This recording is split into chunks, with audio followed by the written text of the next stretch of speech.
Welcome, everybody, to this week's episode of Into the Word. I'm Pastor Eric over on this side of the glass. Over on the other side, you have IT, known as Kay. Everybody say hi to Kay. And that's not hi. That's what was that? Well, that was a. You said everybody say hi to Kay. Oh, you were waiting so for. So am I going to be everybody? Or am I just going to be Kay? You're going to be Kay. I was just getting ready to say, hey, Kay, say hi to everybody back. Got you. Yeah, it really did. I was like, what's that? Well, okay. Hello, everybody. Yeah, there you go. This is, can you believe this? Do you remember months ago? No, I can't. When we were doing our planning for I do remember having a good cup of coffee. This Lenten season and how we said that we were going to do everything, and we lined it up, and here we are. We have lived so much life.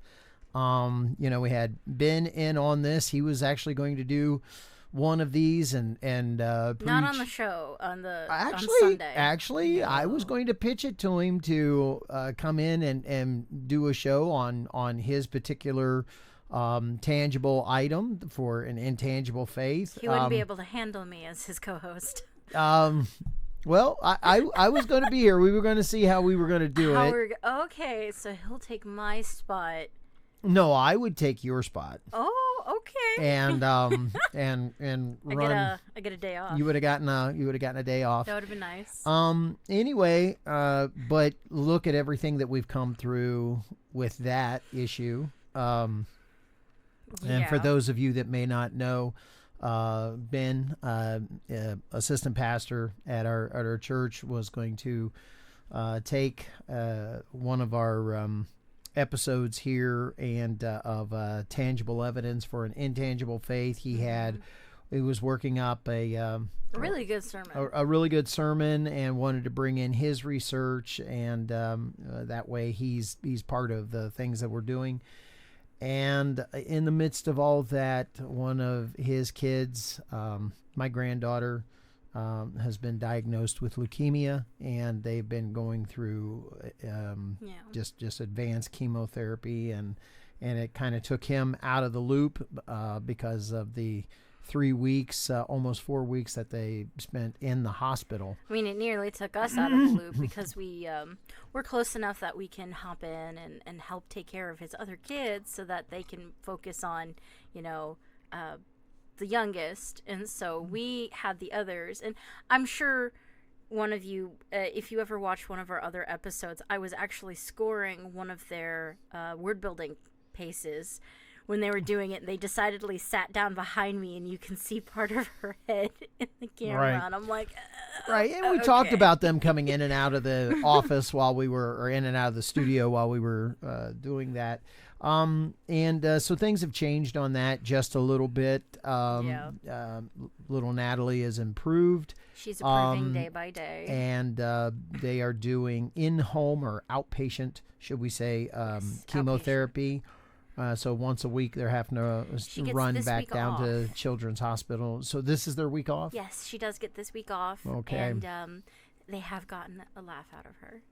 Oh, that's so good. He was trying to send the video to the family chat, and he's like, it's just cavitating. So he showed it to me, and just thinking about it is making me cry. But like, I'm sitting there bawling my eyes out because she's smiling. And he's like, I'm out of breath. My thighs are killing me, but he's running up and going blah to her, and she's giggling, and he's like, doggone, I'm going to do this for as long as I possibly can. And I'm just like, yay, she's slowly coming out of the fog. As you've been saying, the 1,000-yard stare. It's like a fog. I mean, take a child whose eyes light up and full of life and running and teasing. I mean, she had an attitude where she could tease you a little bit and play with you. I mean, right around 21, 22 months old. She's not quite 2. She's getting ready to turn 2 here this month. Yeah. Or and next month. Yeah. when all this happened, so she's, 21 months old, 22 months old, and just that expressive of a child and laugh and all that kind of stuff. And over the past 3 weeks, the chemicals have been just stripped her away. So heavy, and basically it has sent her into a fog or a chemical depression, if you will, for adults that understand what's going on there. And she just had a 10,000-foot stare. She'd look at you and no laughter, nothing really. It looked like there was nothing behind the stare. Wouldn't that be? I was going to say, even if she did look at you, she wasn't looking at you is the best way to describe it. Yeah. She would somewhat react. And this is hard for me because I used to watch her sisters. I do watch her sisters a lot and hang out with them. I'm Kay, technically Aunt Kay, but they just call me Kay, and more than fine. So every time I would come and pick up the girls for a weekend or anything, she would run up to me and always want to be held, and then she would literally intentionally put her arm around me, pat my back, lay her head on my shoulder, and hug me hi and goodbye. And she was all over everything because me and her sisters are close, and she's close with her sisters, so she recognizes me as, oh yeah, you're somebody I know and everything. And she'd always have this grin and everything. And to the only interaction I have had is that she accidentally fell down, so I came over and I grabbed her arm. She lifted up. We pulled her up to her feet, and then I asked if I could pick her up, and she lifted her arms up to pick me, but she wouldn't look at me. She would, even if she did, her eyes glance at me, she wouldn't focus in on me. And I'm just like, yeah, oh my goodness.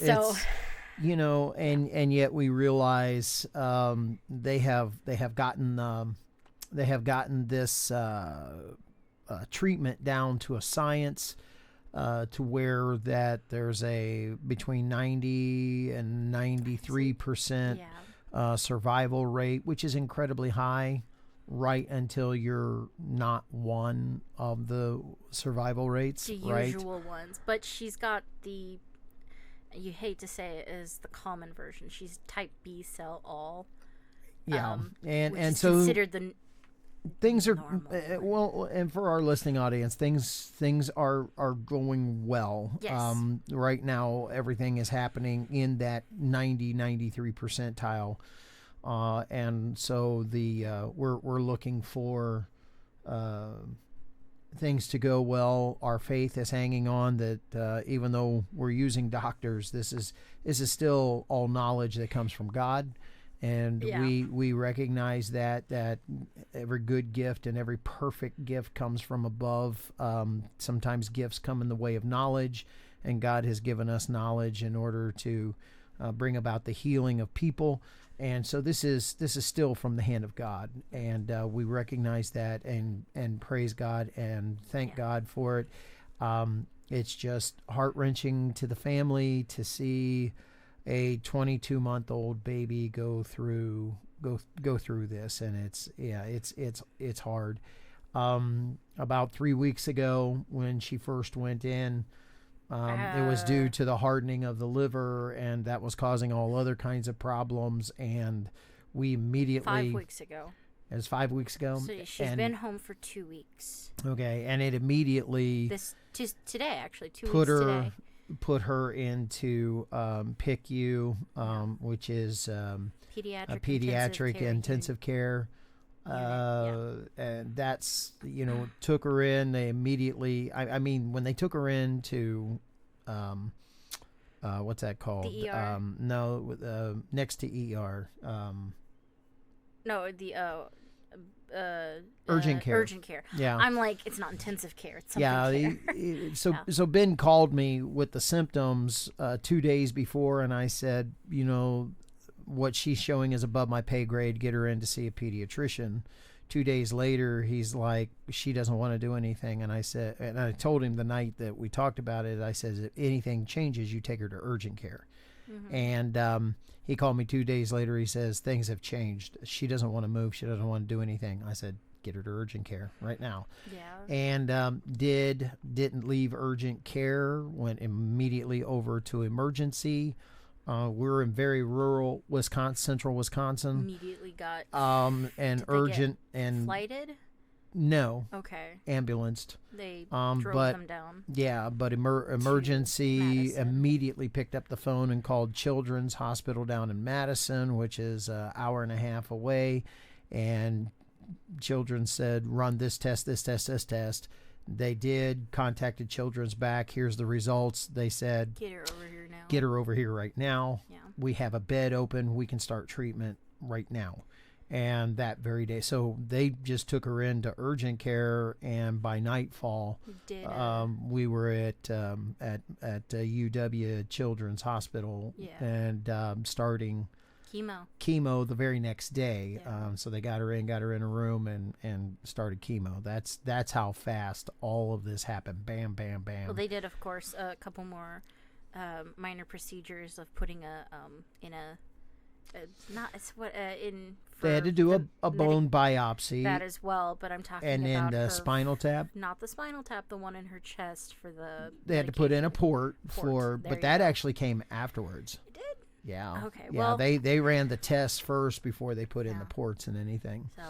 So yeah, it's 5 been weeks ago. It's been bam, bam, bam. And we thank God for it. They said it was caught very early, but it was causing her liver it was attacking her liver. The leukocyte cells and so her liver was starting to hard. Yeah. And things like that. But God is helping us, and He is working, and we're getting on the other side of that 10,000-foot stair. Which is lightening all of our hearts, and to watch baby come back. She was, I'm not going to say what kind, but was even developing a tic because of the medication, and she's losing the tic. That's good. I didn't notice that. But she's losing the tic. Yeah, the last time I saw her, she wasn't doing it. So, yeah. Yeah, so just little things like that, and it's just, the mom and dad and aunts and uncles and grandpa and grandma are taking a little bit deeper breaths, and we in this Easter Lenten season are saying God is good all the time, and all the time God is good. He is. Yeah, and that everything is working, and that it's a positive update is really wonderful. Really wonderful. Long road to hoe, but you take your take it where you can. This process is going to be years. Yes. Before we're done with this process. So years. So this little girl is going to get poked and prodded for years yet to come. Well, I was also going to say, and there's no guarantee that she's not going to get it and be poked and prodded later in her life either. So, but we pray for the Lord to come back before then. So. Absolutely. So one of the things we're wrapping up the Lenten season, and in Lent it is 40 days. We did an episode on this about 7 weeks ago. The very first episode of this. And the whole point of TFIF. Lent is to TFIF? T5? I don't know. What do we even say? TFIF? T5? Tangible evidence for an intangible faith. TEFIF. Oh, okay. TFIF. Oh, okay. The idea is we took a look at what things are out there, but what are the things about Lent season that should help us? And we wanted to encourage you back then about the prayer and fasting. That's the whole point of this. The whole point is to take the 40 days and to do practice of praying, fasting, and giving to the poor.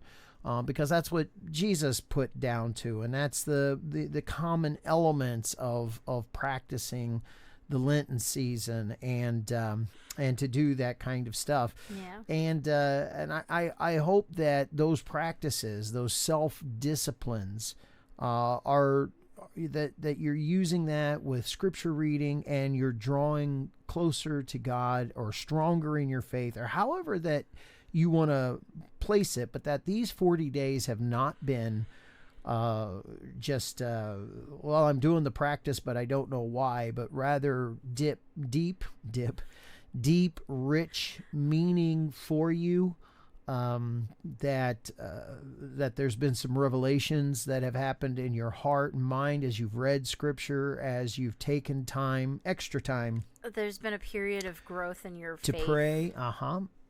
All those kinds of things. Yes. That's the whole point. And to take that time every spring, there's nothing wrong with it. The whole point is to whack off 40 days in the spring and go, I'm using this time to go deeper in my relationship with God.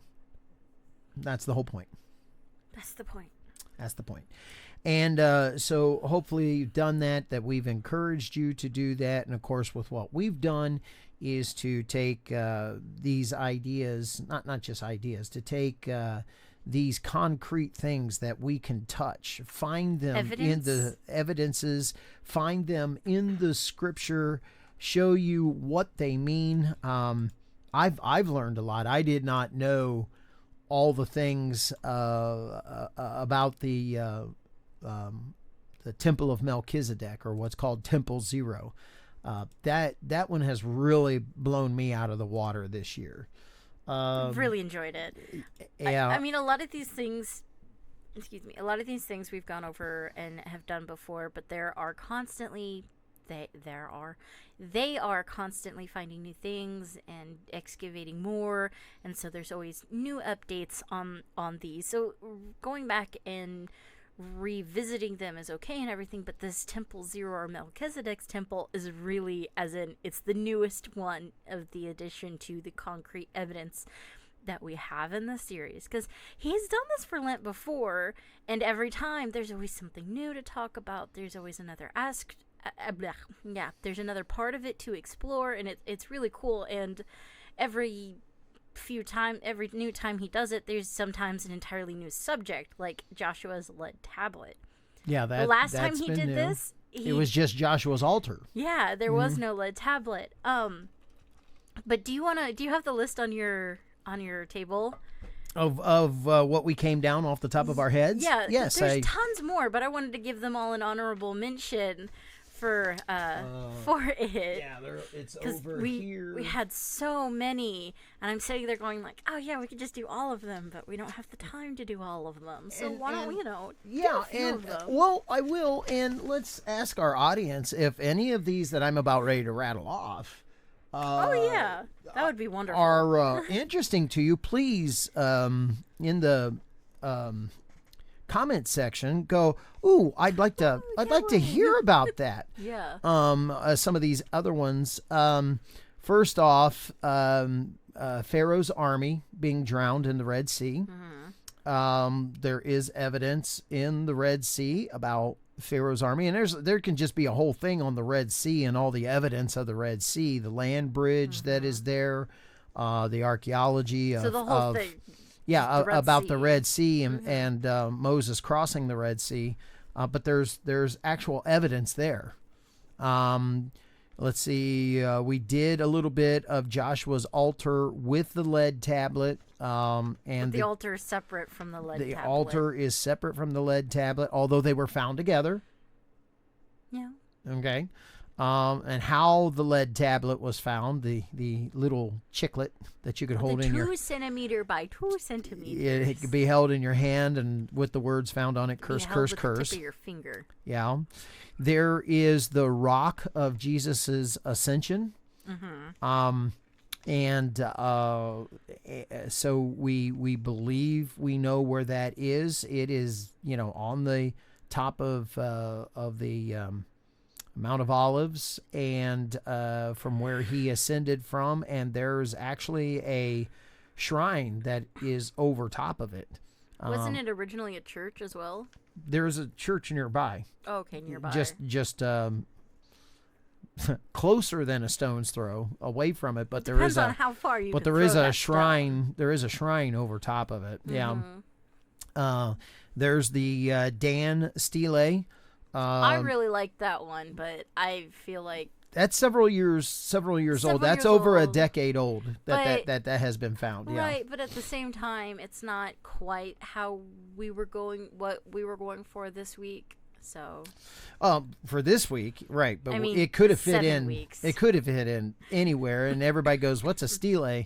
That's a writing that is found, and so the Dan stele is the first time that any writing about who David is, any mention of David, was found outside of the Bible. Yeah. And how it was discovered, archaeological assistant was going along and taking a little brush, and they had this street of cobblestone, and she's brushing away from it, and she hit a rock and it got loose, and you're not supposed to do this, but she took the rock and turned it over.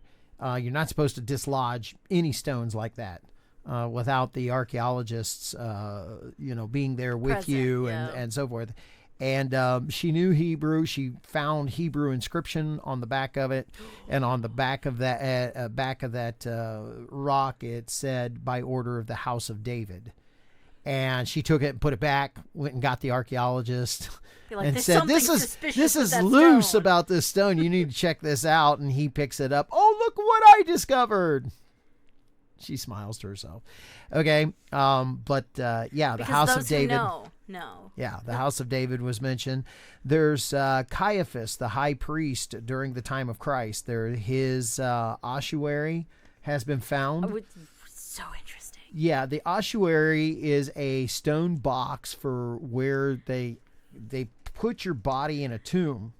Then after it's all the flesh is disintegrated and it's down to just the bones, then they take the bones and collect them and put them in a box that is kept in the tomb. That box is called an ossuary.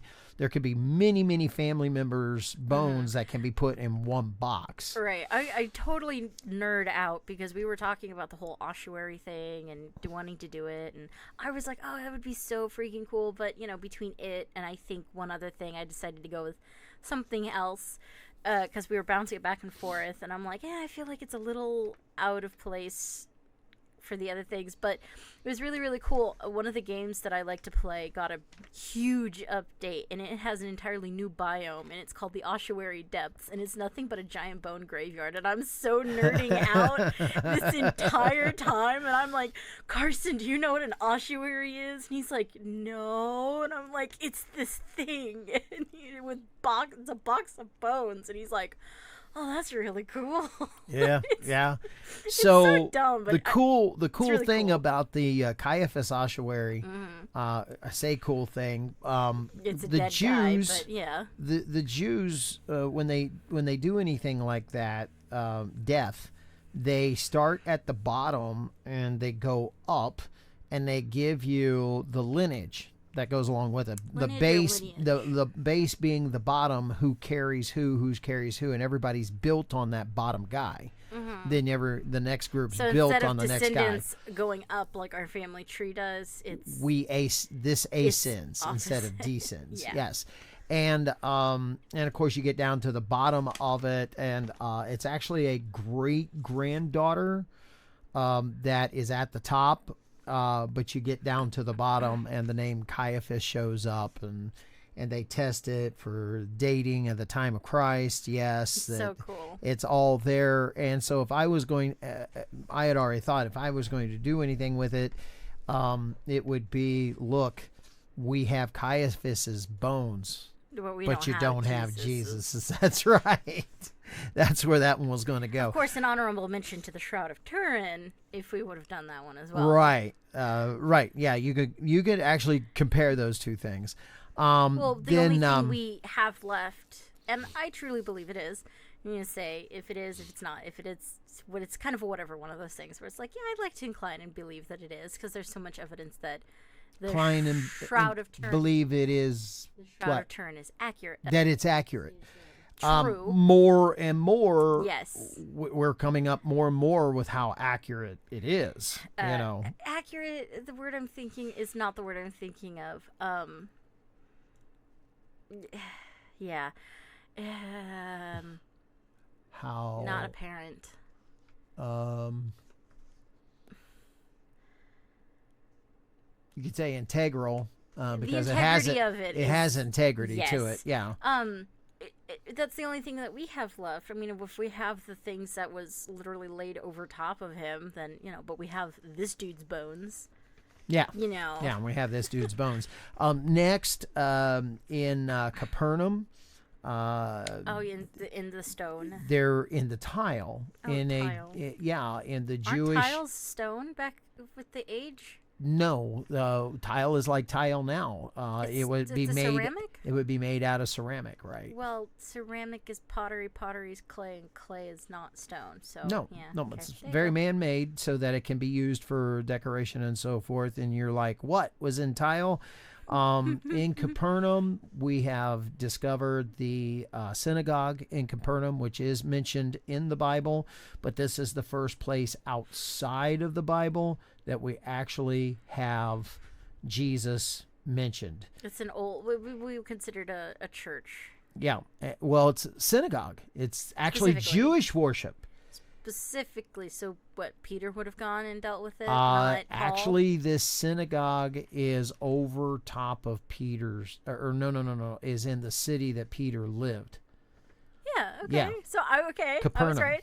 Well, okay. By the sea. The reason why I separate Mediterranean the two is Sea. because Paul's with the Gentiles, Peter dealt more with the Jews. Mm-hmm. So, and since it's specifically Jewish, Yeah, and It- so Peter. there were many converts, obviously, here, and so they incorporated Jesus into their worship, and so there's a mosaic tile in the center of the floor, so that when people would sit down and so forth, it's like what we use other things for to help us to worship. like a cross type. So yeah, you use icons and things like that, and in the center of the worship, there's That a dude. circular. We're worshiping that guy right there. There's a circular thing, and around the outside of the circle, they found the name of the Christ in the floor in tile, So first century. yeah. Right, that was in Capernaum. Then there's the meaning of the star and the star prophecy that represents Jesus. Goes all the way back to the Old Testament. Well, I still think the coolest is that it's 3 stars lined up Two. to show 2 stars. I think that's where there's 3. There's 2 stars, and we call it they call it the Star of David. Mm-hmm. It's the star of the Davidic prophecy, is what it is. It's not really David's star, but the it's lineage right. of David. And what I think is so cool is that goes back before the time of David, points to his lineage and to the king that is going to come, which is who? Christ. And the super cool thing about it is, without even realizing it, the Jewish people use that as the emblem of their flag and their nationality. Isn't that cool? Yeah. Oh man. And so that's the star prophecy. Then there's all the things that go along with the top of Mount Sinai. You still go to that mountain today, and you look it up on Google Earth. Mount Sinai, which is also known as Jah Elil's. I don't have that name right, but anyway, which the people over there in the Sinai Peninsula, it is still called the Mount of Moses. Even though many people in the Bible and everything else, no, that's not where Moses was. We've got him in other places. Wow. Well, the locals to this very day still call it the Mount of Moses. Well, yeah. Or the Mountain of God. Oh my goodness. So I'm looking up the Star of David, right? Just as the Star of David, it is considered apparently outside before the Jews got it. It's a huge pagan and other things they've done it. But when the Jewish people got it, it's actually from their Jewish mysticism. We'll have to go through it. It's actually in Scripture. Right. So what I'm saying is if you do go and look it up, go look up specifically something from a biblical one, not from what everybody else is saying, because they're trying to say that the lead tablet was their mythology. So, you know, Right. either that or was, you know, Right. a fishing weight. Whatever that they could possibly do to take Any it away meaning away from it. the Word of God. Yeah. We did do the sulfur of Sodom. And that was interesting how you can literally, if you go to you go, well, we don't know where it is. We don't know where it is. And so therefore, since we can't find it, it doesn't exist. And Joel Kramer literally goes into an area and he can pick up hundreds just right off the top of the ground. It's just right out there in the open. And he can pick them up from the top of the ground, set them on fire, just show it to you. It's there. It's sulfur. It's there. It's right there. It okay. burns. There's a Joshua's witness stone.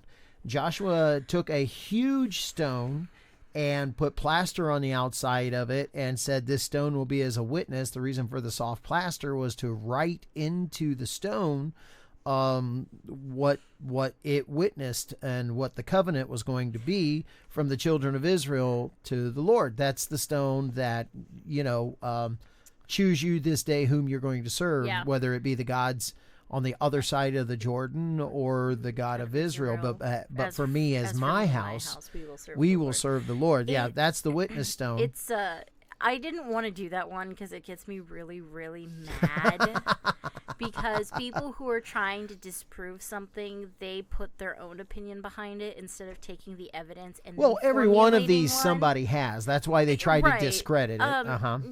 And for all of them, but this one, it is such a huge part of the history of what happened. They literally had this giant witness stone, and they went, "This shouldn't be here." Took an archaeologist out of the 1800s this said, shouldn't be here. "This shouldn't Shoved be here." It off So to the they, side. yes, there was a hillside by it, and literally just pushed it over. And they just pushed it over. Another archaeologist in the early 1900s, about 40 years later, This is the stone. Let's put it back because it should be here. Took a look at the guy's notes, and he's like,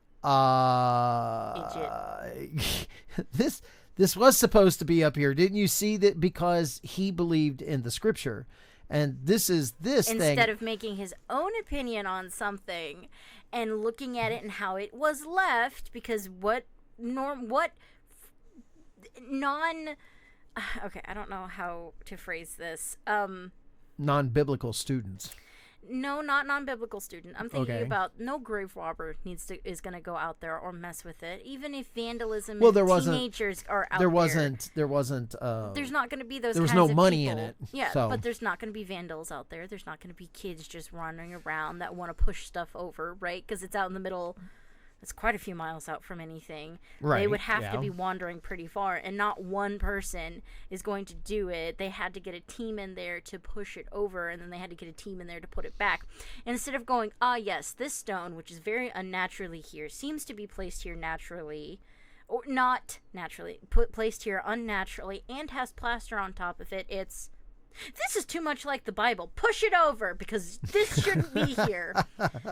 There's no other way to say it because that's kind of what he did. I know. Look, if there is evidence against it, let me listen to the evidence. If there is an actual point behind it, I will give it credence. Right. But when you do something like that, and it is literally your job to preserve history and not destroy it, then I'm not going to listen to you or any opinion you say because you want to change it physically to what you want it to say. I'm not going to listen to you because that's just idiocracy. Okay. All right. Are you over it now? No, because it's still really annoying. So then we also, one of the newer things that has been found is evidence for Ahab stealing Naboth's vineyard. And the main reason for this is because the wine press is literally been cut out of the. That one was so fun. Out of the bedrock, and so it's still there. It did not go in the direction that I originally thought it was gonna go. So when we did it, it was like, was not expecting to spend an hour and a half on the tragedies of Naboth's death and understanding how he felt. Yeah, well, but it may, and that's the whole point. These are real people They went through these real life. things, and It's history. yeah, and the permanency. Think about this. We weren't looking at a piece of archaeology that had used stones or cut stones. This was graved into the bedrock. Yeah. You know, his winery. His ancestral gift from God. From God himself. Yeah. And it is still blessed to this day. Yep. Yep. For That grape- side for of the grapes. that side of the mountain is the only side that grows grapes. So And so we did that one. There's Hezekiah's tunnel. Oh, there's so much that goes around Hezekiah's tunnel, but it is really there. And back when this one is an old one. Back when I was at the University of Cincinnati and I was a young man, it was the summer before I was to get married. We were planning our wedding in early September, and I was taking summer classes at the University of Cincinnati. And a fellow by the name of Dr. Bullard was so cool. And I was at UC for other reasons, but I took his class as an elective, which was biblical archaeology. you were 22? What's that? You 22? Oh no, 1988? 22, 23? 89, actually. This has been the summer of 89. Yeah, so it was before you turned. Mm-hmm. So you were 23, turning 24. Yeah, let's see. No. I wasn't quite 23 yet. Yeah, so you were So I'm 22, 22. turning 23. I was Yeah. right, 22. And I had Dr. Bullard for biblical archaeology at the University of Cincinnati. I was taking that course there, so it would fit into my Bible college courses. Mm-hmm. And he come up to me, and when he found out that I was a ministerial student, and I was doing a dual track in school, one at one college and one at another, he's like, Eric, I'm going to Jerusalem this summer, going to be on a dig, and you should consider going with me. I can get you 12 credit hours. I'm like, I didn't need that many credit hours. And it's like, well, no, I'm planning on getting married in the fall. And I'm saving up. I am saving up all the money I possibly have. And up until the past 3 years, I have had a dogma of an attitude about I really don't need to go to Israel, and God has kind of softened that up on me a little bit. I now have I have a lot more of I would entertain that idea if that possibility ever came. I would entertain that idea to go for 10, 14 days over to Israel. And you go, man, that's a lot of days. Oh, I got so much I want to see, and I want to spend time at some of those places. Enjoy it. Yeah. So I have a different so feeling about that now. Interested in supporting that kind of a trip. Yeah. Anyway, Hezekiah as well, and he would take a Coke can. He would look at me and he goes, "Oh, come on, Eric, you got to go. You got to go. I have drank from Hezekiah's well." And he said, and it's sweeter than this Coke. And he would hold a Coke can up to me at the time. And I was like, nah, Dr. Bullard, I'm getting married this fall. I got to save all my money. You know, I can't, I love the girl that's going to be my wife. I can't really do it. But the engineering that comes from that, but all the other history, but the well is there that says everything else about the history. And not only that, but it was the Assyrians that came down, Sennacherib, that laid siege there. And when you go back and you look at the cuneiform tablets that maintain the history, guess what? The history is also found in the Assyrians' history. So yeah, it's not just verified in the Bible, but it's verified in outside of the Bible's history. Then we talked about Amenhotep the second and his losing of his firstborn son, because everything else we have has been in rock hard, carved literally carved into stone evidence. This is actual flesh. And not just Webenesu, sorry, but Amenhotep II himself, and others, and his grandson, Ramses the third. Mm-hmm. Ramses? Is it Ramses the third? No, I thought Ramses was a little bit later, not in his lineage. Anyway, can't rattle them off the top of my head, so It was I really shan't. confusing when we were doing it anyway. Yeah, and so I shan't. But the point is all of that stuff is at the museum, but it's human flesh. But because of the way that they mummified, all the evidence and is in the flesh that did not rot, but it's still there, right down to the pustules from the boils. Dad. Tubercles is what they call them, because they refused to call them pustules, which would put them more in line with that. But it is actually in his flesh. Yeah. He was never healed from having them, whether is it the scarring from them or something else. And that's just absolutely amazing. We're not sure if it's because, he died with them because he died drowning, or if he died with them because he died of them not too long after Moses left. We don't know. We don't know, but the mummy still has it in the skin. And we found his firstborn son that was buried before he was. So all of that. Okay, the irony of the ancient Egyptians putting a false god with demons in it to watch over his son, being like, may he stand guard forever. And then the Museum of Archaeologists pick it up and take it away from the tomb. I'm sorry, I just have to laugh. And then to come and find out that Melchizedek had a worship sanctuary that is there. We call it Temple Zero.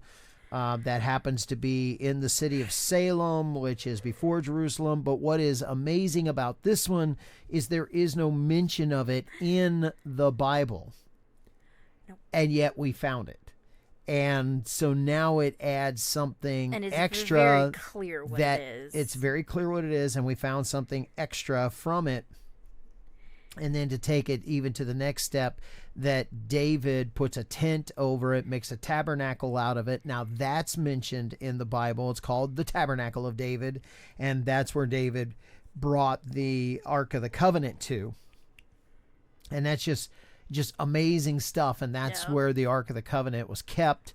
For quite some time. Quite a few years, right? Until the temple that Solomon made, then the Ark of the Covenant went up there. And one of the reasons why that it was preserved is because it wasn't trashed or broken down due to use or vandals or grave robbers? Use, vandals, grave robbers, war. Things like that. No, it had been taken and just filled in with dirt. Yes, gently filled in. Filled in gently with dirt. And so when Eli Sukaron found it, he first, 7 years ago, declared that it was David's private worship room, but then they started finding pottery inside of it that went 1,000 years before David. Yeah. And that made everybody put on the brakes. Well, who was here 1,000 years before David? Well, that's the time of Abraham. Well, there's only one then mention. Who was here during the time of Abraham? There's only Melchizedek is the only mention in the Bible of a city-state called. His name means that he is the King of Righteousness. Who the Bible tells us that's what Melchizedek means. He's the King of Righteousness, who reigned over the city of peace. He was the King of Peace. Yeah. So that was very cool. and so that's where an archaeological find that's not even in the Bible brings meaning to the Bible that was never mentioned. It adds an extra layer. A thick layer. Reality. an extra layer of reality, a dose, whatever you want to call it, to show evidence that it's all real. Now, we covered that one, and then last week... which surprisingly was not our longest episode. No, the Eastern Gate, the significance of the Eastern Gate and what that means. And so that brings us to today's study, of what we're going to do. And today we're going to take a look at the Garden of Gethsemane. And so let's frame the question or the study. This is a definite frame the study kind of thing. Okay. All right. Yeah. Yeah. There we go.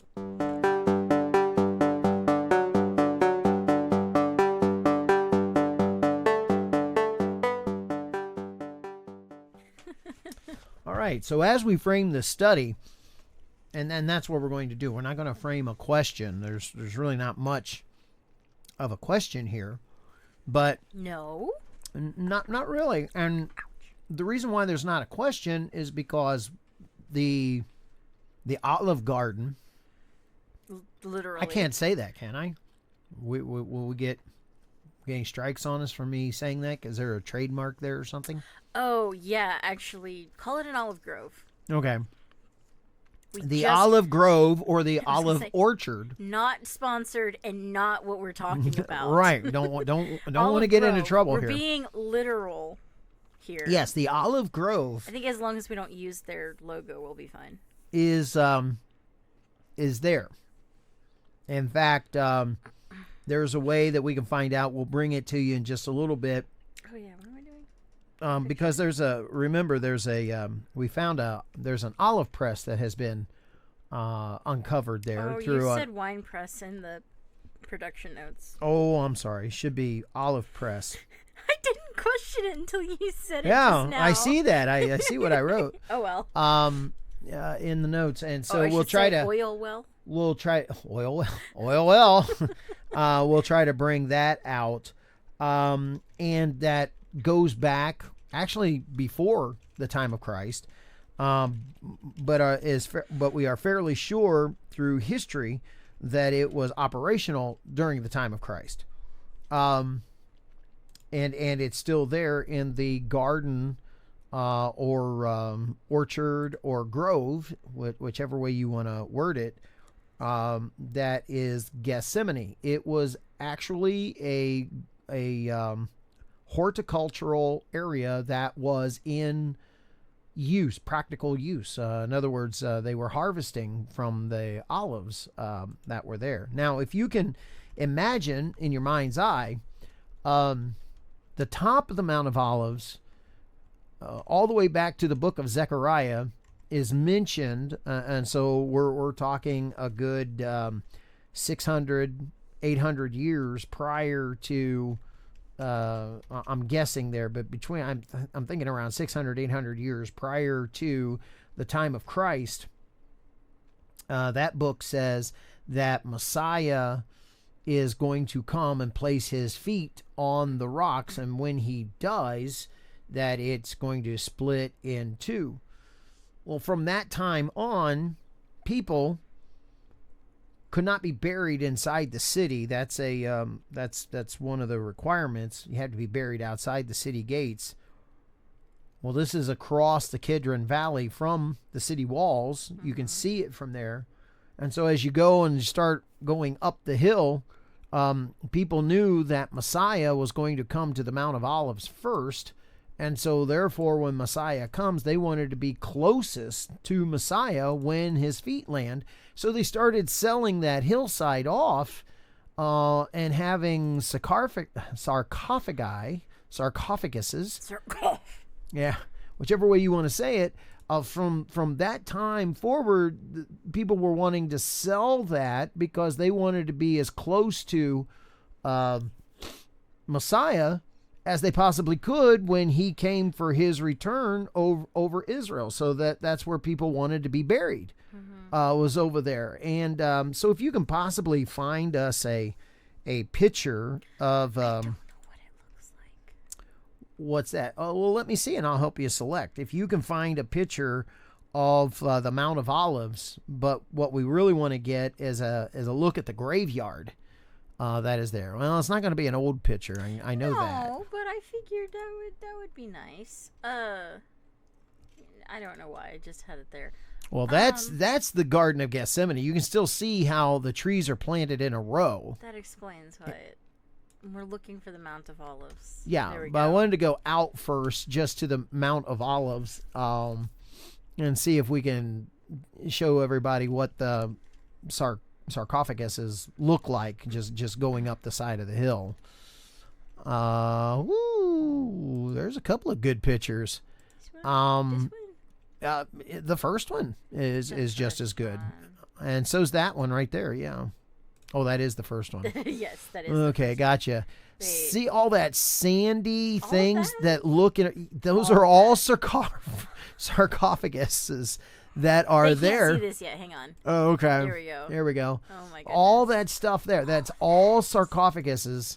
All of those little dots right there. Yes, are carved stone boxes. Do they start here? It seems. Yeah, you're looking down the hill, and it's coming up at you. And don't they have more than one person in the box?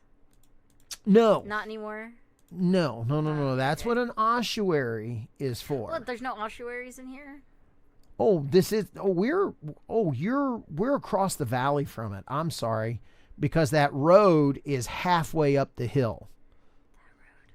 See where all the buses are? Yeah, right there. Yeah, you're looking, and there's a monastery at the very top of it. There's actually two. So, one there, this and then is if you not look over to the left, we're on the. Wait, no. that's hang the on. top of the Mount of Olives. This is the top of the Mount of Olives. And over to the left is another. See the big spire up? Over here? Yeah. Okay. That's another monastery that is up there. They actually, somewhere on the mount, and I don't know where, they want to build a spa and Wanted. relaxation area. We're just gonna say wanted. This is past Wanted, tense. yes. Yes, it did. And it you fell say- through very quickly. You say, why? Well, they had to do a geological survey of it. And when they did, they found out that there is a, what's it called when two earth joints Tectonic come? plates. Not a tectonic plate, but a rift. Mm-hmm. There is a rift that runs through that mountain. And it's so Look funny. at the difference of it. There's just not as many. Not as many what? We can't Sorry. see what you're looking at. Sorry, there's just the hill is just a normal hill. Right. Sorry, they can't see it. So this is an older picture. Yeah. From Garden of Gethsemane and the Mount of Olives from the Eastern Wall in Jerusalem. Look, and notice how it's still mostly a landscape compared to this one, which it's over here. So this is the area that you're mostly seeing in it, because these trees are still the same. Over there. That's the Garden of Gethsemane. That's why it's still the same. They have they maintained the garden area. And another So many. and another interesting thing for our listeners to know is that the Garden of Gethsemane is not at the top. It's a little less than halfway up the hill. Yeah. It's a little bit more down towards the bottom. And when we get into our study, one of the things that we want to let everybody know is that Jesus went there often. So it was a common thing, and that's going to play into the things that we're going to talk about. That's a big thing to know. So what is the big deal then about this garden? Well, number one, it was all the way back then. It still exists all the way today. There is no reason for us to believe, especially since the oil press was found in the area. So there's no reason for us to believe that the garden is necessarily any different. Plus, you may say, oh, I know how to tell. Are there any trees left from the time of when Jesus was in there? And the answer is no. However, there are some trees that are, and this so close. This is what helps. There are some trees that are between 1,200 and 1,400 years old. They're very close. They're close.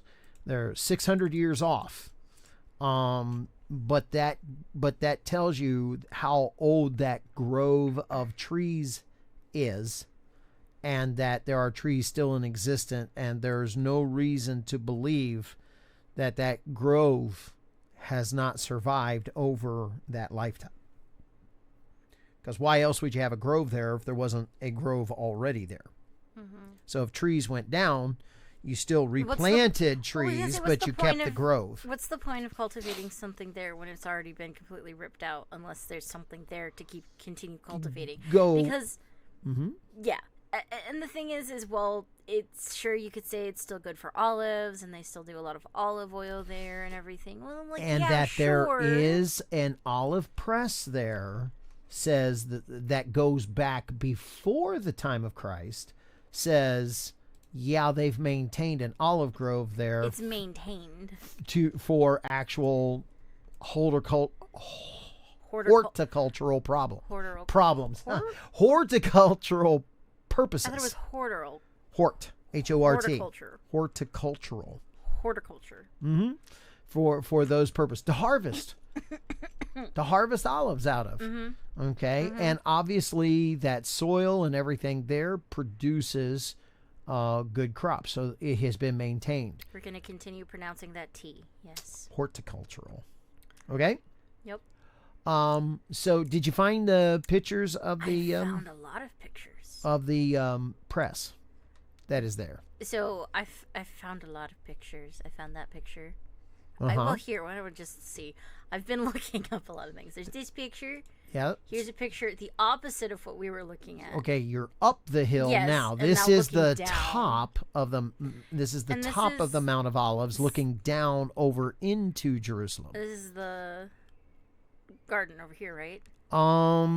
It appears so. Okay, so then this should be a better picture of the garden itself. As the garden is, and then is this it? Yes. Yay! There you go. Okay, because I'm over. Oops, sorry, wrong button. I'm over here. And I'm trying to look for them, and at first it just gives me nothing but like these types of pictures, which is not modern, but. Well, right newer. There. Stop. Go over to your left screen. Yep, that picture right there. That is a very modern picture of a walkway through the garden right now. That's very pretty. And if you look, there is some knobby looking trees in there. They're so old. And exactly right. It's that they are so old. Gnarly. They are some gnarly looking trees in there. But that's what the oil press. This is the ancient oil press. It is before the time of Christ. And it is very important that it is in a cave. It's in a cave. Because I know this is that when certain oils or various things get put towards the light, which is a reason why good olive oil is sold in green bottles, which tends out the light, it actually ages it and darkens it and actually spoils it if you're not careful. So fresh olive oil before it can be put in a dark bottle or in a container that doesn't show any light, it is important that it's in a cave. Because it needs to be escaped from the, I don't remember exactly what happens to it, but I know it hurts it. Sunlight hurts it, and the coolness of the cave helps to keep it. Oh, yeah. The cave would stay a little bit cooler and things like that. Well, you also wouldn't get sunburnt from trying to wrench the oil out of these tiny things. Yep. So this is one of the things that tells us how accurate that the garden is. Mm-hmm. Okay. So we look at all that and we take a look at the authenticity of it, that it was there during the time of Jesus. This is still the area they're raising the olives in order to get the oil out of them. And we are told that this is where Jesus likes to go and to pray. Not here at the cave. Doesn't say anything about the cave in the scriptures. And why would Jesus go into where a farmer's property was and that kind of stuff? Well, I'm sure he could be next to it and bless them for it. I don't know. Yeah, but we are told that he did go to the garden to pray, and that he did it frequently. Okay, so let's go take a look at the scripture and what does the scripture tell us and what can we learn there? What is important that we go and learn from this? The Matthew one, right? Only the first one. We're only actually going to physically read the first one, Matthew chapter, what is that, 26? Yeah. Yeah. Better than Mark 29. Okay. Alrighty then. Are you ready? Yeah. All right. Go for it. I see that. I hear that. Jesus predicts Peter's denial. On the way, Jesus told them, "Tonight all of you will desert me, for the scriptures say, God will strike the shepherd, and the sheep of the flock will be scattered. But after I have been raised from the dead, I will go ahead of you to Galilee and meet you there." Guess who? Peter declared, "Even if everyone else deserts you, I will never desert you." But Jesus replied, "I tell you the truth, Peter, this very night before the rooster crows, you will deny 3 times that you even know me." "No!" Peter insisted. "Even if I have to die with you, I will never deny you." And all the other disciples vowed the same. All right, that's key. Everybody keep that in mind by the time we get to the end of this reading. What, all the It's disciples not just vowed? Peter. We love putting that pressure on Peter. Well, he's the most he's always been the most vocal Yes. about all of these. Peter is serious hoof and mouth guy. Yeah. Always and I should rotate. probably shut up. You should have shut up 3 sentences ago. Yeah. Okay. No, Lord, I'll do that with you. And then all the other disciples, catch that, because we so hang a hat on Peter, and it's true. That's because Jesus called him out and said, Yeah. Peter, before. It's his own special story character arc that he needs to go through. Mm-hmm. But don't forget, and all the other disciples vowed the same. Yeah. All right, continue. I was a little quick on the It draw, was a wasn't I? little quick, yes. He's currently eating grapes, so instead of You don't have to chewing- tell everything you know. So instead of chewing in your guys' ears, he's being ever so kind and chewing them after he mutes his microphone. So then Jesus went with them to the olive grove called Gethsemane, and he said, "Sit here while I go over there to pray." He took Peter and Zebedee's 2 sons, James and John, and he became anguished and distressed. He told them, "My soul is crushed with grief to the point of death. Stay here and keep watch with me." He went on a little further and bowed with his face to the ground, praying, "My Father, if it is possible, let this cup of suffering be taken away from me. Yet I want your will to be done, not mine." Then he returned to the disciples and found them asleep. He said to Peter, "Couldn't you watch with me even 1 hour? Keep watch and pray so that you will not give in to temptation, for the spirit is willing, but the body is weak." Then Jesus left them a second time and prayed, "My Father, if this cup cannot be taken away unless I drink it, your will be done." When he returned to them again, he found them sleeping, for they couldn't keep their eyes open. So he went to pray a 3rd time, saying the same things again. Then he came to the disciples and said, "Go ahead and sleep. Have your rest. But look, the time has come. The Son of Man is betrayed into the hands of sinners. Up, let's be going. Look, my betrayer is here." And even as Jesus, so I know Jesus specifically called out Peter again, but remember, James and John couldn't stay awake either. So Not just James and John, everybody else. So all of them. He's talking to all of them there. He goes back and he sees them all. What, couldn't you wait with me 1 hour? yeah. Okay. Well, no, because it says, we returned to all the disciples instead of saying returning to, because it says then he took He did them, go a little further and he came back and there's so- just the 3. that he took a little further and then went further from them as well. Mm-hmm. Yeah. Mm-hmm. So But what I'm saying is you think for a second that if the 3 that he took to go pray with him fell asleep, what do you think all the rest of the others all the are rest of them doing. are doing? Yeah. Because he didn't take them. Yeah. Okay, keep going. So. And even as Jesus said this, Judas, one of the 12 disciples, arrived with a crowd of men armed with swords and clubs. They had been sent by the leading priests and elders of the people. The traitor Judas had given them a pre-arranged signal. You will know which one to arrest when I greet him with a kiss. So Judas came straight to Jesus. Greetings, Rabbi, he exclaimed, and gave him the kiss. Really, one of the most gentlest of ways of lovingly of ways to greet somebody that we are friends with a kiss. On a cheek. Remember, it's the kiss on the cheek. And that is the kiss of betrayal. So I'm going to take one of the things that shows respect and love, deepest of concern for people, and I'm actually going to use that to give you up. Not respect, but connection and endearment. Not just endearment, but it's not comfortability. It's another word for closeness. That the signifying of the relationship and how close we are with the physical touch and and that's contact. The very thing that I use to get to give you up with. Yeah. That's the signal. What? I can't think of what the word is called. It'll come to you. Keep going. Probably not. No. Anyway, so Jesus said, "My friend, go ahead and do what you have come for."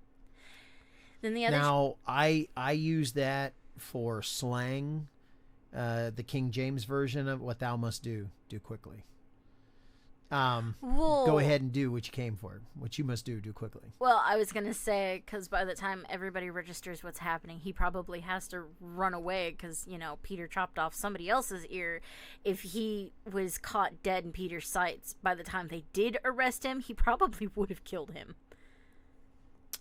In all honesty. Yeah. Keep going. Especially since he's already focused on wanting to be violent, so it's like, I gotta take my violence out on somebody. So anyway, then the others grabbed Jesus and arrested him, but one of the men with Jesus pulled out his sword and struck the high priest's slave, slashing off his ear. "Put away your sword," Jesus told him. "Those who use the sword will die by the sword. Don't you realize that I could ask my Father for thousands of angels to protect us, and he would send them down instantly? But if I did, how would the scriptures be fulfilled that describe what must happen now?" Then Jesus said to the crowd, "Am I some dangerous revolutionary," talking about Barabbas, "that you come with swords and clubs to arrest me? Why didn't you arrest me in the temple? I was there teaching every day.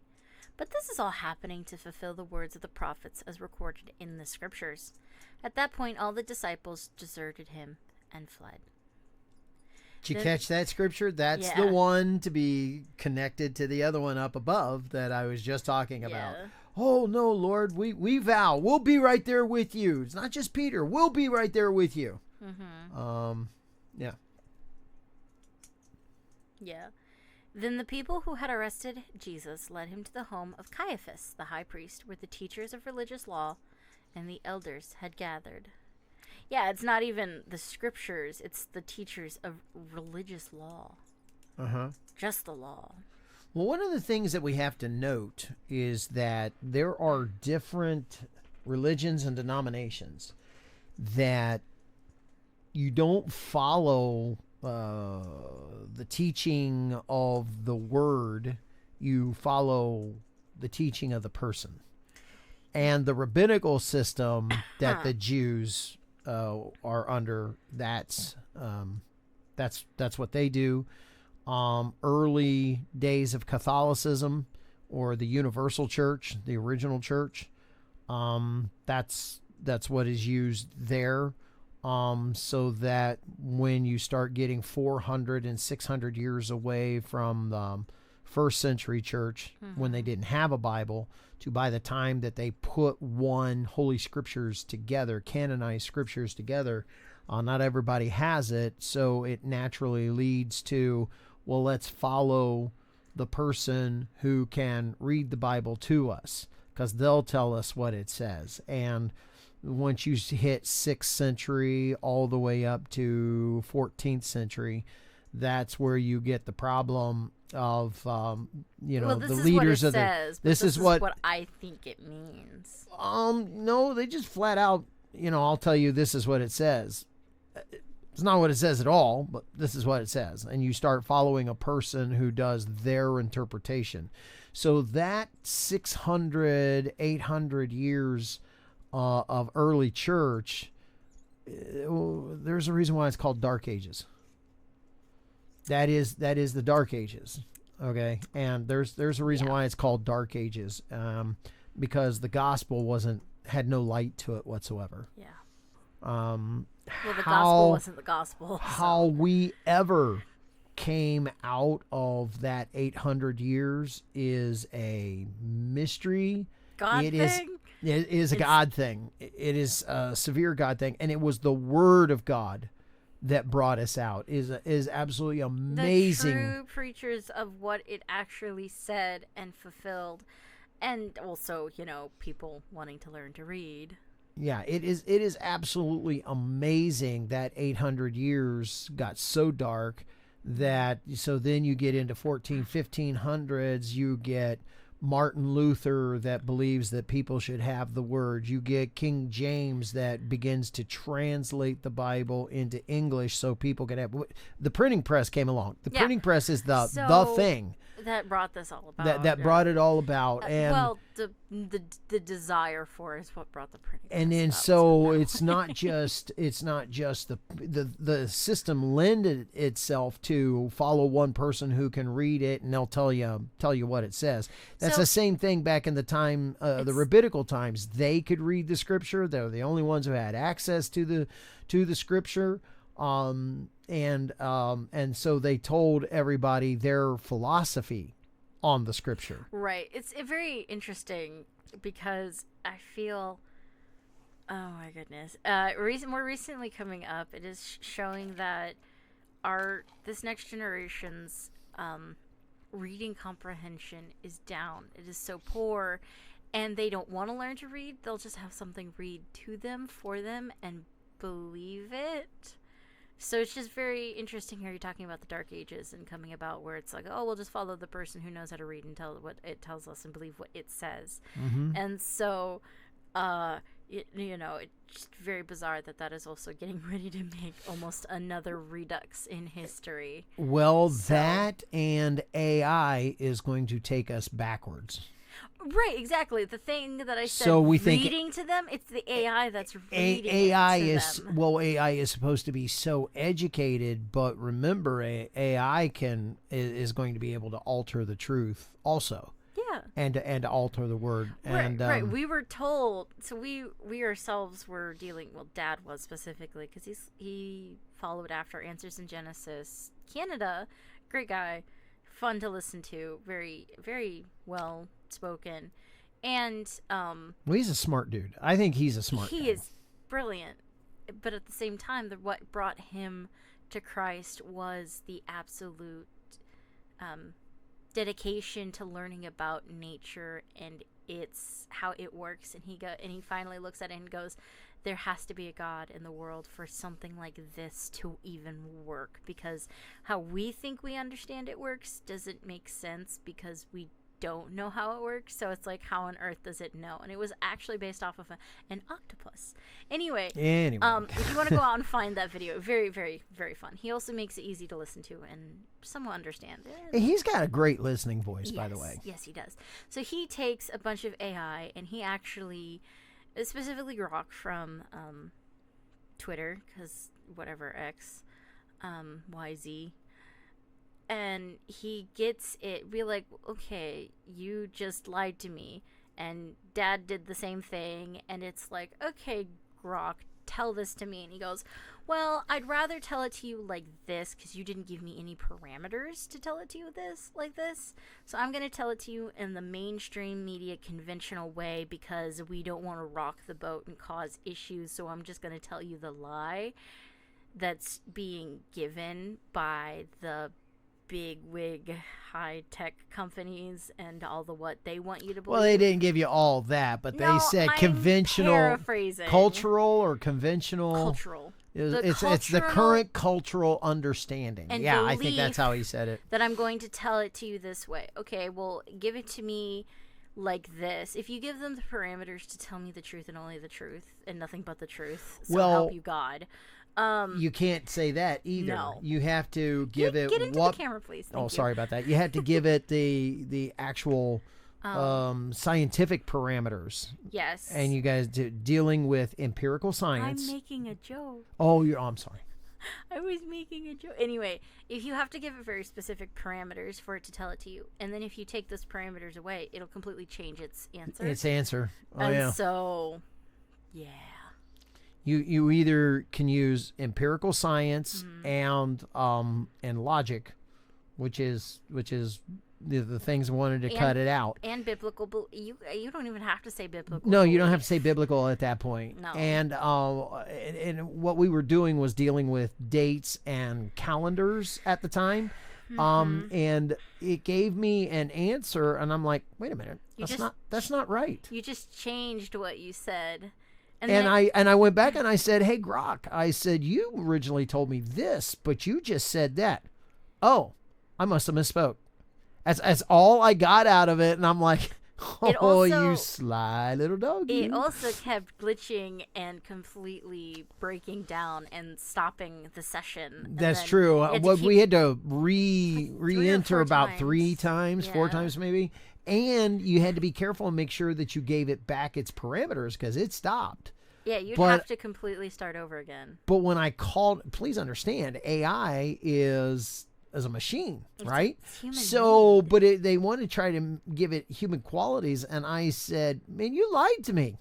Now, if I was speaking to a human being and I called it out on a lie, there would have been a lot more to it. I would have thought, you think that it would go, oh, I'm sorry. I didn't mean to misspeak. And I think it might have even used the term sorry, but you could tell it's like, oh, okay. And it's like, yeah, it's a machine. I shouldn't think that it was going to actually be remorseful. There you go. Good word. Remorseful. And something. That's exactly what the thing they wanted to tell you, that it's lifelike. It's a machine. It can't have an emotion. Anyway, so the dude, if you want to go out and Answers in Genesis Canada, very good. Listen to it. He's got multiple series on doing it. But kids nowadays a lot of kids, I can't say all of them, but a lot of kids in the public school system want something to read for them, and they want to use AI for everything. And AI can be very wrong. Can be very wrong. Very wrong. For as smart as it is, it can be wrong. Well, smart, sure. It doesn't have any type of intelligence, even though we want to give it intelligence. It just has information. It's basically a computer who can talk to you, which is, we don't consider computers smart, yet we've always said smartphones and all that smart stuff and everything for its intelligence. It's only as intelligent as the person who knows how to properly use it, regardless of the fact of that. Anyway, so let's just say history is getting ready to repeat itself, like the Dark Ages. Yeah, in a reverse kind of way, but yeah, absolutely. Well, it doesn't matter how it reverse. It doesn't matter how it repeats it. It's just, is the end result still the same of why we're having an issue? Well, they can't read, so they're following what they're being told. So let's bring that back around to what we're doing. No, that's okay. I mean, these are thoughts that our audience may or may not have, but need to thoughts that can be incorporated into what we're doing, because the next part, the way that we're going to kind of take this a little bit differently, is that this is one of the few things that is actually recorded in all 4 Gospels. Yeah. It's recorded in Matthew, Mark, Luke, and John. And so what I want to do is make a comparison. We're not going to reread all of them because all of them are very lengthy in time. Oh. But I do want to tell you what the differences are going to be to them. Did you look them up? I did. Okay, that's good, because they're not that lengthy. Well, we're not going to lengthy as the entire chapters in Deuteronomy. Yeah, we're not going to reread each one of them, but when you bring them up, we'll go to the verses. Okay. That are a little different in all 3 of them, and we're going to talk about how they're written. So while you bring up Mark, let me 14. Mark 14, 29 through 53. Yep. Now, remember this. There's 4 Gospels. Mm-hmm. 2 of the Gospels are written by people who are eyewitnesses to everything. 2 of the disciples. And that is Matthew and John. Yep. The other 2 are written by people who were there, who got the information secondhanded. Mm-hmm. They weren't there when, and that's Mark and Luke. Mark comes into play later and is one of, during the book of Acts, and is one of the people that follow, but he wasn't one of the disciples. Mm-hmm. And so he got Luke's just a Greek doctor. he so. got his information off of the other guys. Yeah. Luke comes in also during the book of Acts and Okay. gave his life to Christ, but he was a physician, he was a doctor. And then he did a lot of work with disseminating the gospel message across. And so did Mark. Mark goes out on missionary tours with Barnabas and Paul. And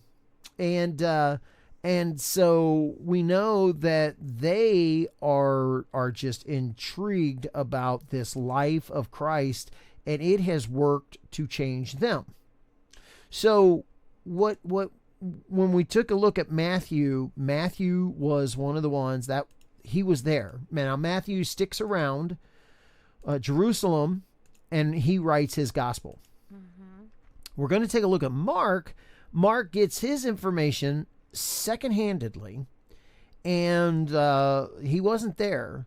But as he listens to it, you can take a look at how close that his account is to Matthew's account. It is almost identical, except for one little detail that he gives, and it's towards the end of the story. Everything else is the same in Mark, except for one detail at the end of the story in verse 51. So if you'll bring it over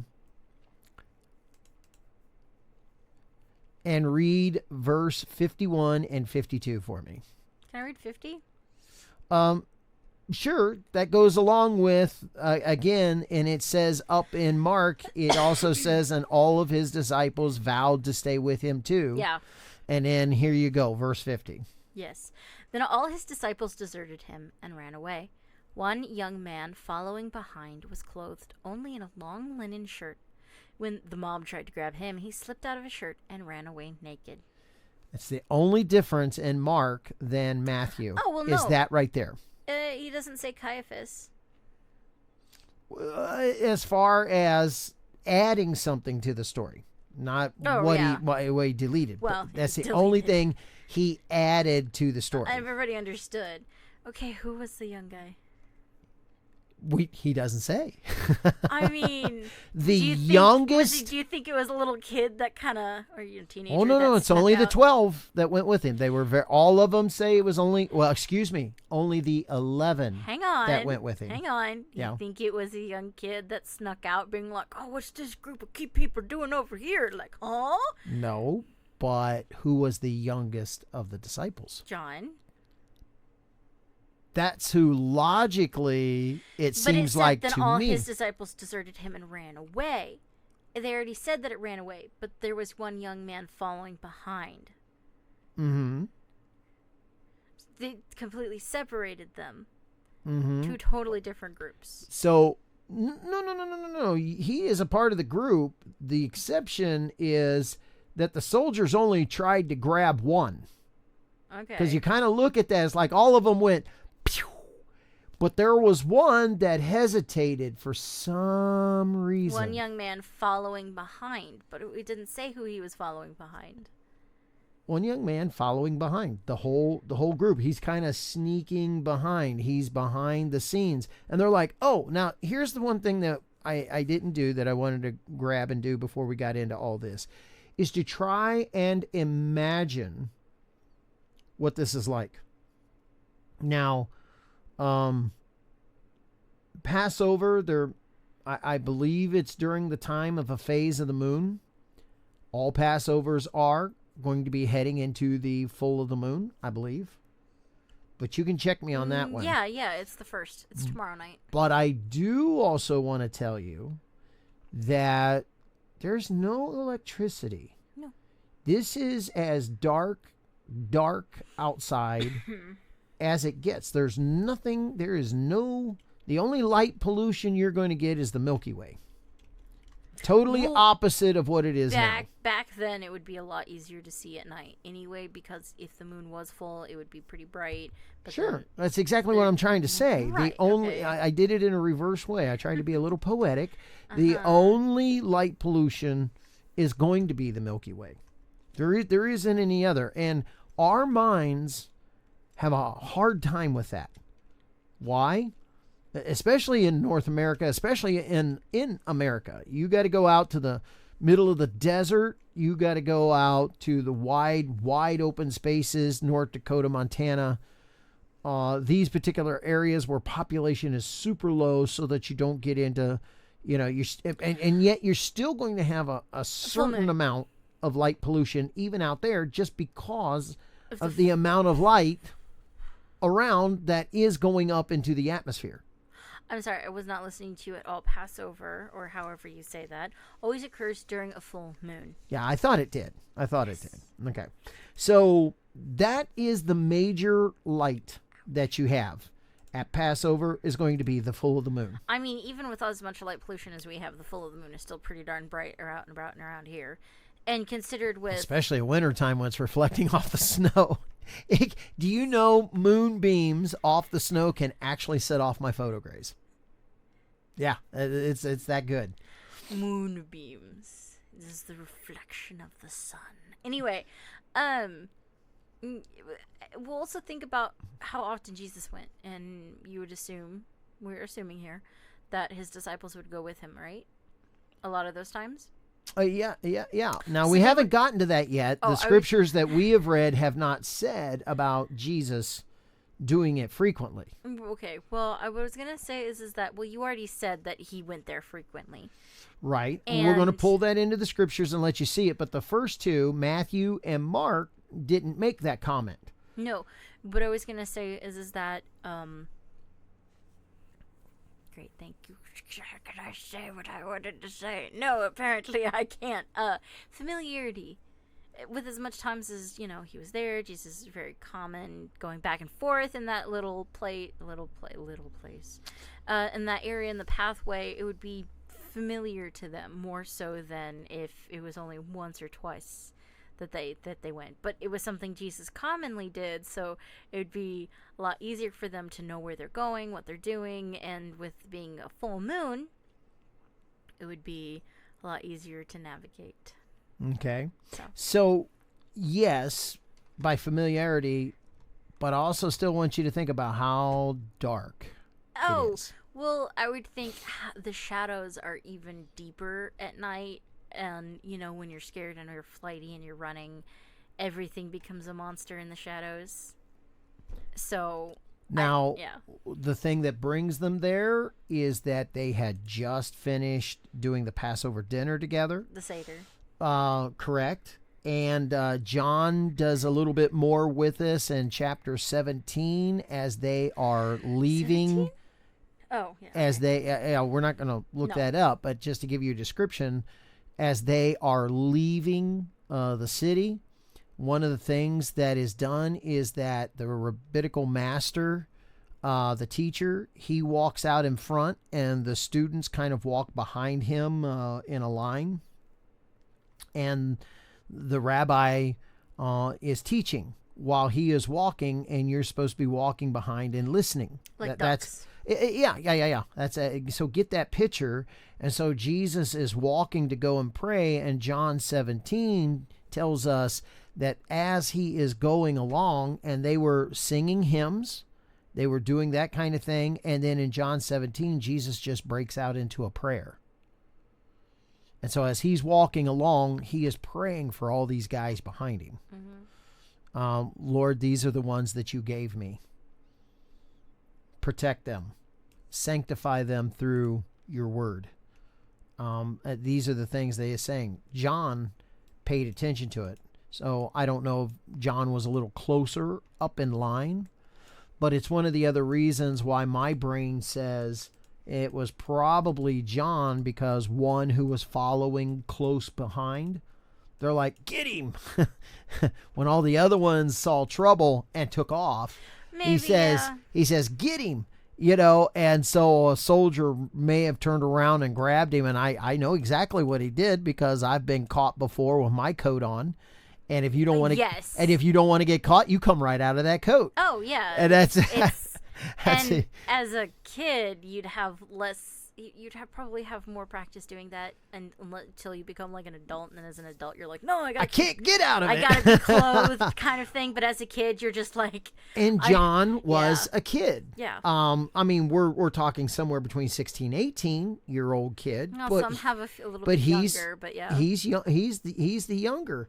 And as and an again, 18-year-old, I doubt he would have any problem being like, I gotta get home. And so he's been traveling with Jesus for the past 3 years, so Right. there is no getting home. He's been with Jesus. Well, you gotta get to somewhere. But he's following along. I want you to think about how dark it is, how hard it is to see anything. If they went out with torches, then that throws really bad shadows. Mm-hmm. So all the rest of them took off, and as all the rest of them took off, but John has always wanted to follow close to Jesus anyway. Well, it was said just earlier he was literally laying on him.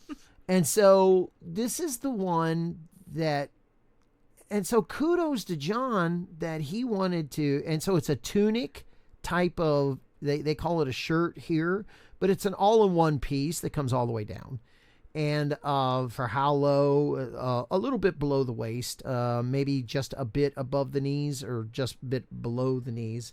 But it's all one piece. It's like a tunic. It's a really cute midi type sundress length. If you know, if you know, you know. Yeah.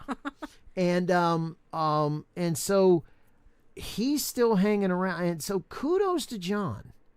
But even John, when he sees that there's trouble, because the scripture says that the shepherd will be struck and the sheep will scatter. And well, he also couldn't help him if he got arrested. And it's like, come on, grab him. I can't get arrested too. Yeah, I mean, there's trouble. And so naturally he took off, and the dude grabbed him and he came right out of his shirt. Okay.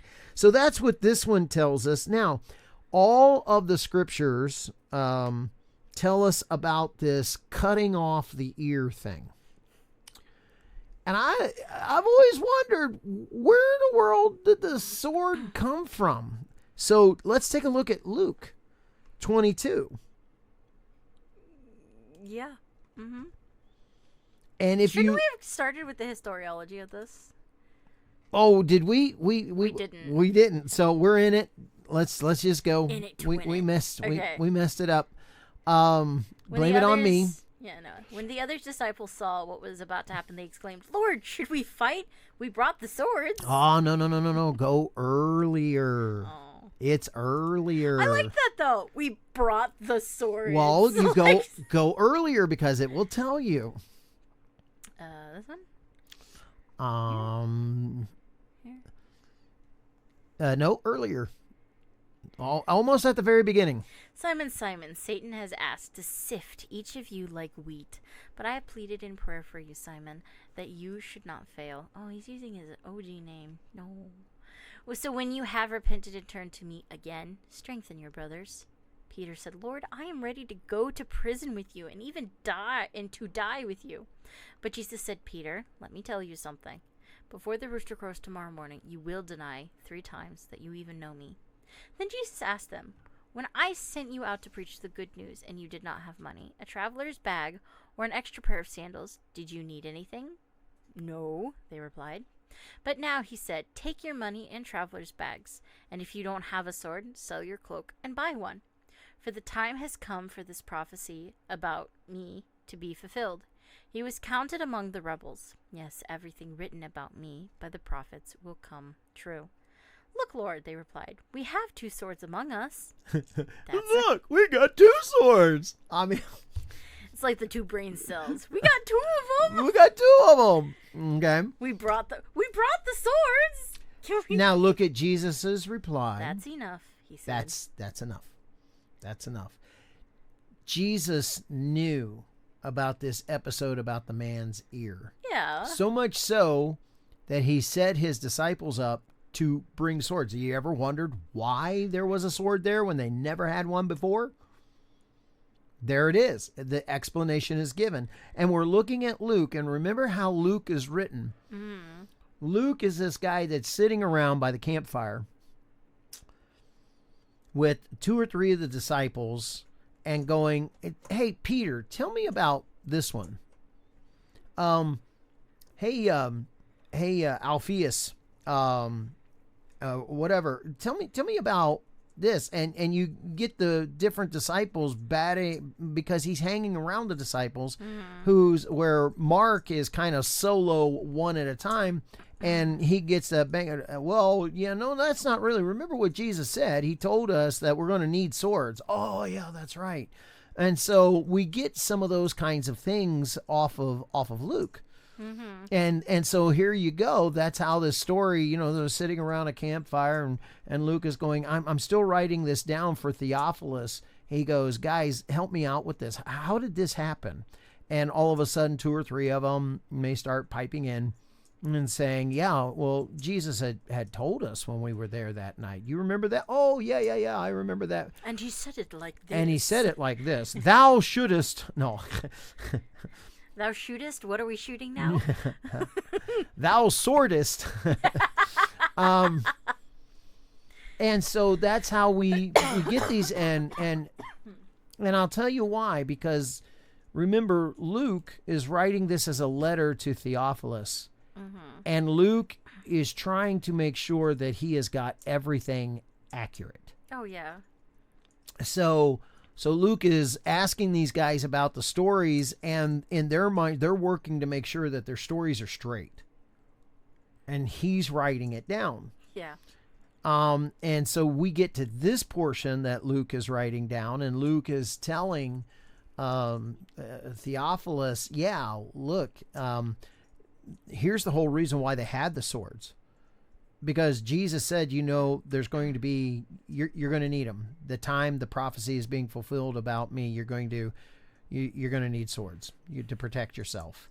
Yeah. And he sets them up with a sword being there because guess what? Jesus knew that the other guys didn't. I mean, everything, but... Yeah, that Peter... in specific that detail. Peter was going to do what Peter was going to do. Okay? Mm-hmm. And it was already there put in line with that.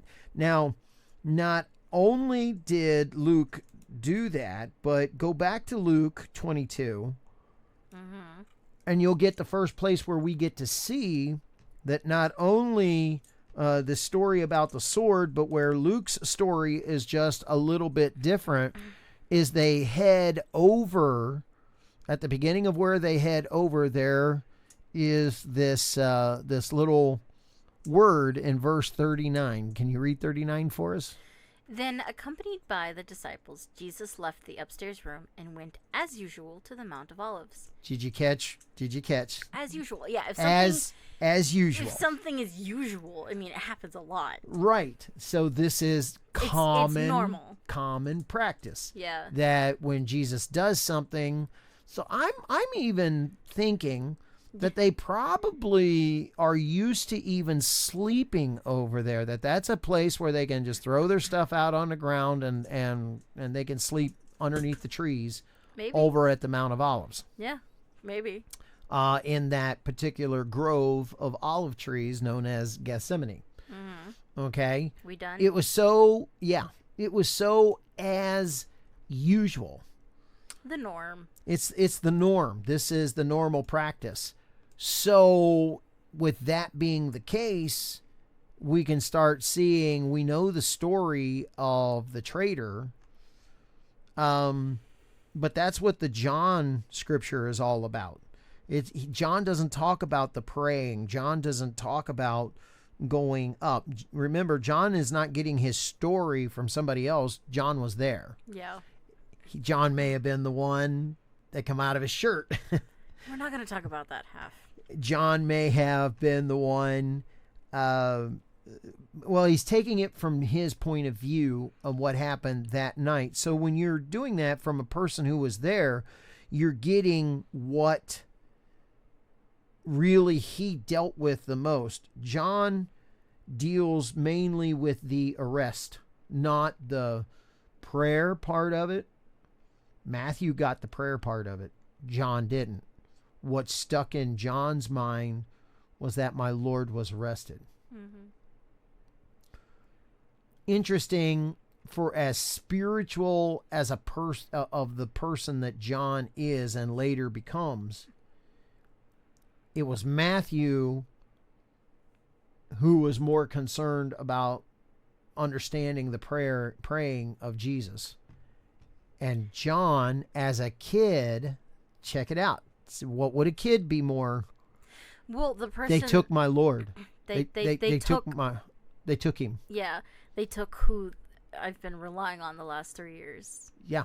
And So I if mean, you go ahead, I'm sorry. well, no, you're fine. I was gonna say is that you got to realize is that he became more spiritually oriented, especially after the resurrection. After the resurrection, after he's grown, after he's lived life, he's literally, still just a kid, a teenager, if you want to say.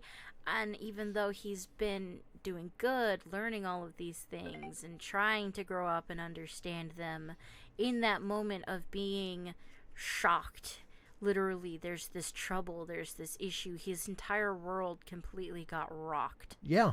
Which and the person also who has been the center of it is being arrested unfairly. I've lived with you pretty much almost 24/7 the last and 3 I love years. you. I love you. Yes. You are my master. You are I am the sun and I am stars. so willing to follow you. All these other things that a younger person, and it would make more sense because of that attitude that when the guards came in and grabbed him, everybody else, and he's thinking, I'm hiding behind a tree, I'm whatever.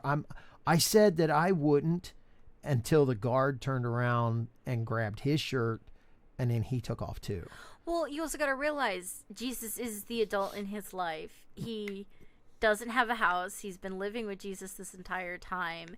He is the person that he would rely on. And also you got to realize, how am I going to help him? How am I going to help him? I can't help him if so I'm arrested. hiding behind one of those trees, Yeah. everything else, he's trying to hang in there. I think he's doing the kid thing, right? No. I'm sneaking. I'm sneaking. Oh yeah. Yeah. But you got to realize, I can't help him if I'm arrested. I don't think that's the thought. I don't know. I'm thinking as soon as he got found out, the guard turned around. There's one of them. Get him. Second boys. I don't know. I really don't. I can see that. Now, we're doing that thing where we're letting our imaginations go and we're staying in bounds. This is not out of bounds stuff. We are not out of bounds. Kay has a thought. She doesn't know. She's not out of bounds. I have my thought. I have a thought. I don't know. I have a thought, but we don't know. Nobody gives us, and this is what was running through my heart and my mind at the time. We weren't there. And we no, weren't there. It doesn't matter. So you can have those little bit of imaginations, and we want to encourage people that when you read God's word, these are real people. Mm-hmm. This is the real thing. Now, we can read in by looking at their actions earlier and their actions later, but you can still be as far apart as Kay and I both are and still be in bounds because we don't know. No, we're just surmising. So, but it's good to do that on one level, and this reason alone. Because when you start doing that and you start thinking about how that person would feel and the empathy that you would have for them, you're putting yourself into those shoes. You're putting yourself to understanding the story. Sorry, not surmise. to understanding the story. How would you have felt if you were there? Would you have been one of the ones that said the soldiers came through and all of that stuff happened? Would you have been one of the ones that would have just, boom, up and gone? I don't know. Would you have I've been... never exactly been in one of those situations. Would to you have understand. been like John, realizing the torches, the flames, the light, and, maybe I can get by with hiding behind the trees because I said I wouldn't leave him? I would definitely be more of a Peter. I get pretty physical. And it's like, no, get over here. I would probably just, hugged him and been like, no. Would we have been like Peter? I don't know. And let me tell you something that I don't understand. Swords of that time, how did Peter swing that sword and take the guy's ear off without cutting through his shoulder? Because that's a downward slash. Does it say it's a downward slash? You can't do a side slash. Well, did he do a side slash and question clip is the top of his ear and cut the top of his ear? He said he cut his No. ear off. What I'm saying is if you go up, the dude could have pulled his shoulder back, and that means the tip of the sword gives more way for coming up, catching it, and going up. What do you think? Do you think he did it? I don't know how you could do it up because you would have caught him in the that's what I'm saying. shoulder. And Well, no. Okay, pardon. What I'm saying is I think he could probably sidestepped it enough that his head was out. I don't know. Isn't this an interesting thing to think what I'm about? saying How is, did he is swing it- his sword to cut his ear off without doing What some kind other of sword? I would assume most of them would be more like broadswords, but maybe a short no. sword. a shorter sword? What I mean by broadsword is it's the same thickness all the way until the point, but a short sword style. But what I'm saying is did he also do it as soon as she unsheathed it and he tried to and the person dodged and it happened? I don't know. I would think there'd be some form of dodging, but in the mechanics of swinging it, I have tried and tried and tried to imagine how would you swing that thing and take the ear off without taking off half his shoulder. It was also a slave, right? So it wasn't a soldier, so you would assume that it didn't have armor on. They didn't have armor on. But if they had armor on, they would have had soldier protection. Shoulder protection.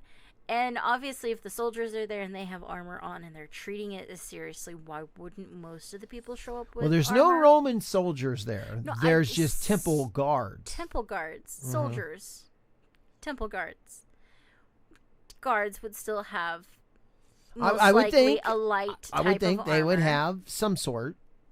And if they're treating them as such, like we say rabble rousers, why on earth would any of them go in without protection?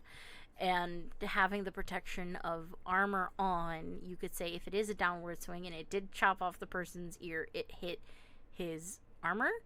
But I've also seen some pretty funky things where somebody tries to slice something and they try and do it straight, and because of the wrist arcing, it completely goes almost straight and then like this. So I don't know. Now, I've seen just some the very mechanics, interesting things. The mechanics, when you think about it over and over and over, A and you trained really swordsman can cut Peter something is not. straight. Exactly. Peter is so not. more than likely than not, he could have not chopped his thing off because when he went to try and go swing, it just was at the God-ordained perfect arc where it only got his ear, and he continued swinging it and like arcing it outwards. I none of that makes sense to me. None of that so is very sensible at all. I've watched a lot of people try who are not trained by sword versus people who are trained by sword because I think it's incredibly cool, and to watch the difference between them trying to cut something straight versus This the isn't something trained. straight. This is an ear. No, what I'm saying is just try to swing the sword in a straight line. They can't. This is not comparable because it's an ear that you're going to have to slice vertically away from the side. That's what I'm saying. It is hard for me to try and imagine. I have actually the claymore that we have taken it out, and I'm like, tried to experiment with the mechanics of how do you do that? How do you slice that way? How do you cut? How do you swing that? Because the one thing you cannot do is go this way with it. Okay, you're not going to be able to swing it this way at somebody, because if you do, he's going to take the top of his head off. Okay, crush the skull, break the skull, whatever, and doing it that way.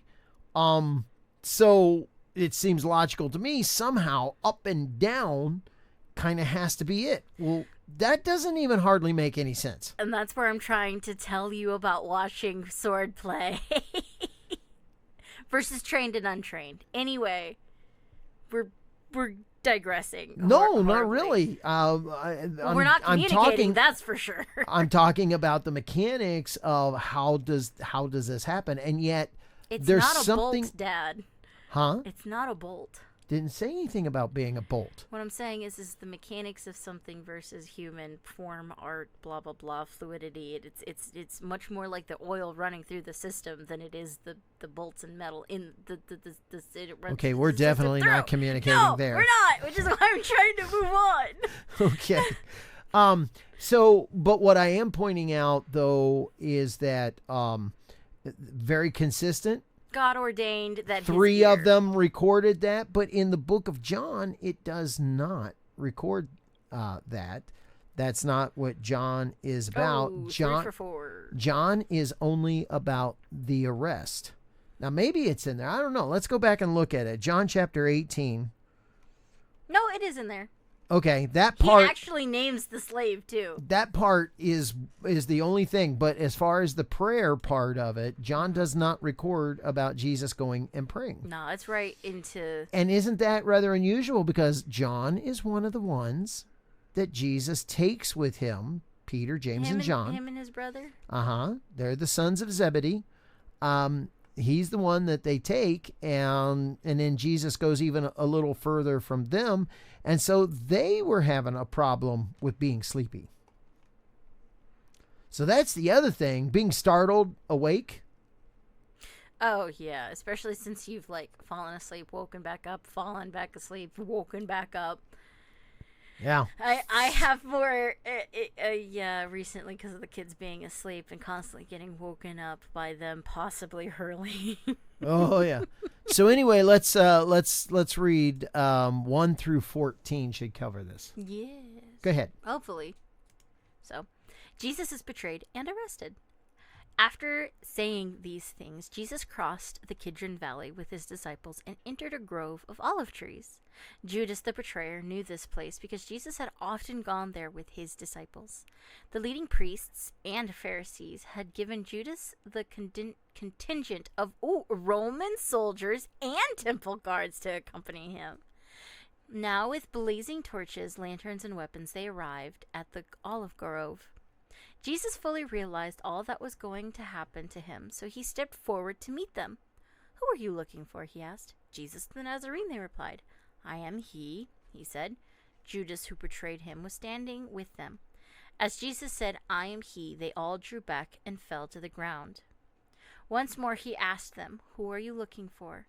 Again they replied, "Jesus the Nazarene." "I told you that I am he." Jesus said, "And since I am the one you want, let these others go." He did this to fulfill his own statement. "I did not lose a single one of those you have given me." Then Simon Peter drew a sword and slashed off the right ear of Malchus? Just Malchus. Malchus, the high priest's slave. But Jesus said to Peter, "Put your sword back into its sheath. Shall I not drink from the cup of suffering the Father has given me?" So the soldiers, their commanding officer, and the temple guards arrested Jesus and tied him up. First they took him to Annas, since he was the father-in-law of Caiaphas, the high priest at the time. Caiaphas was the one who had told the other Jewish leaders, "It's better that one man should die for the people." Okay.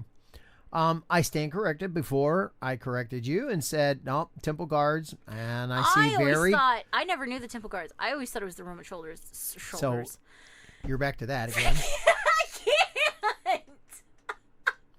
And so we see that it's both.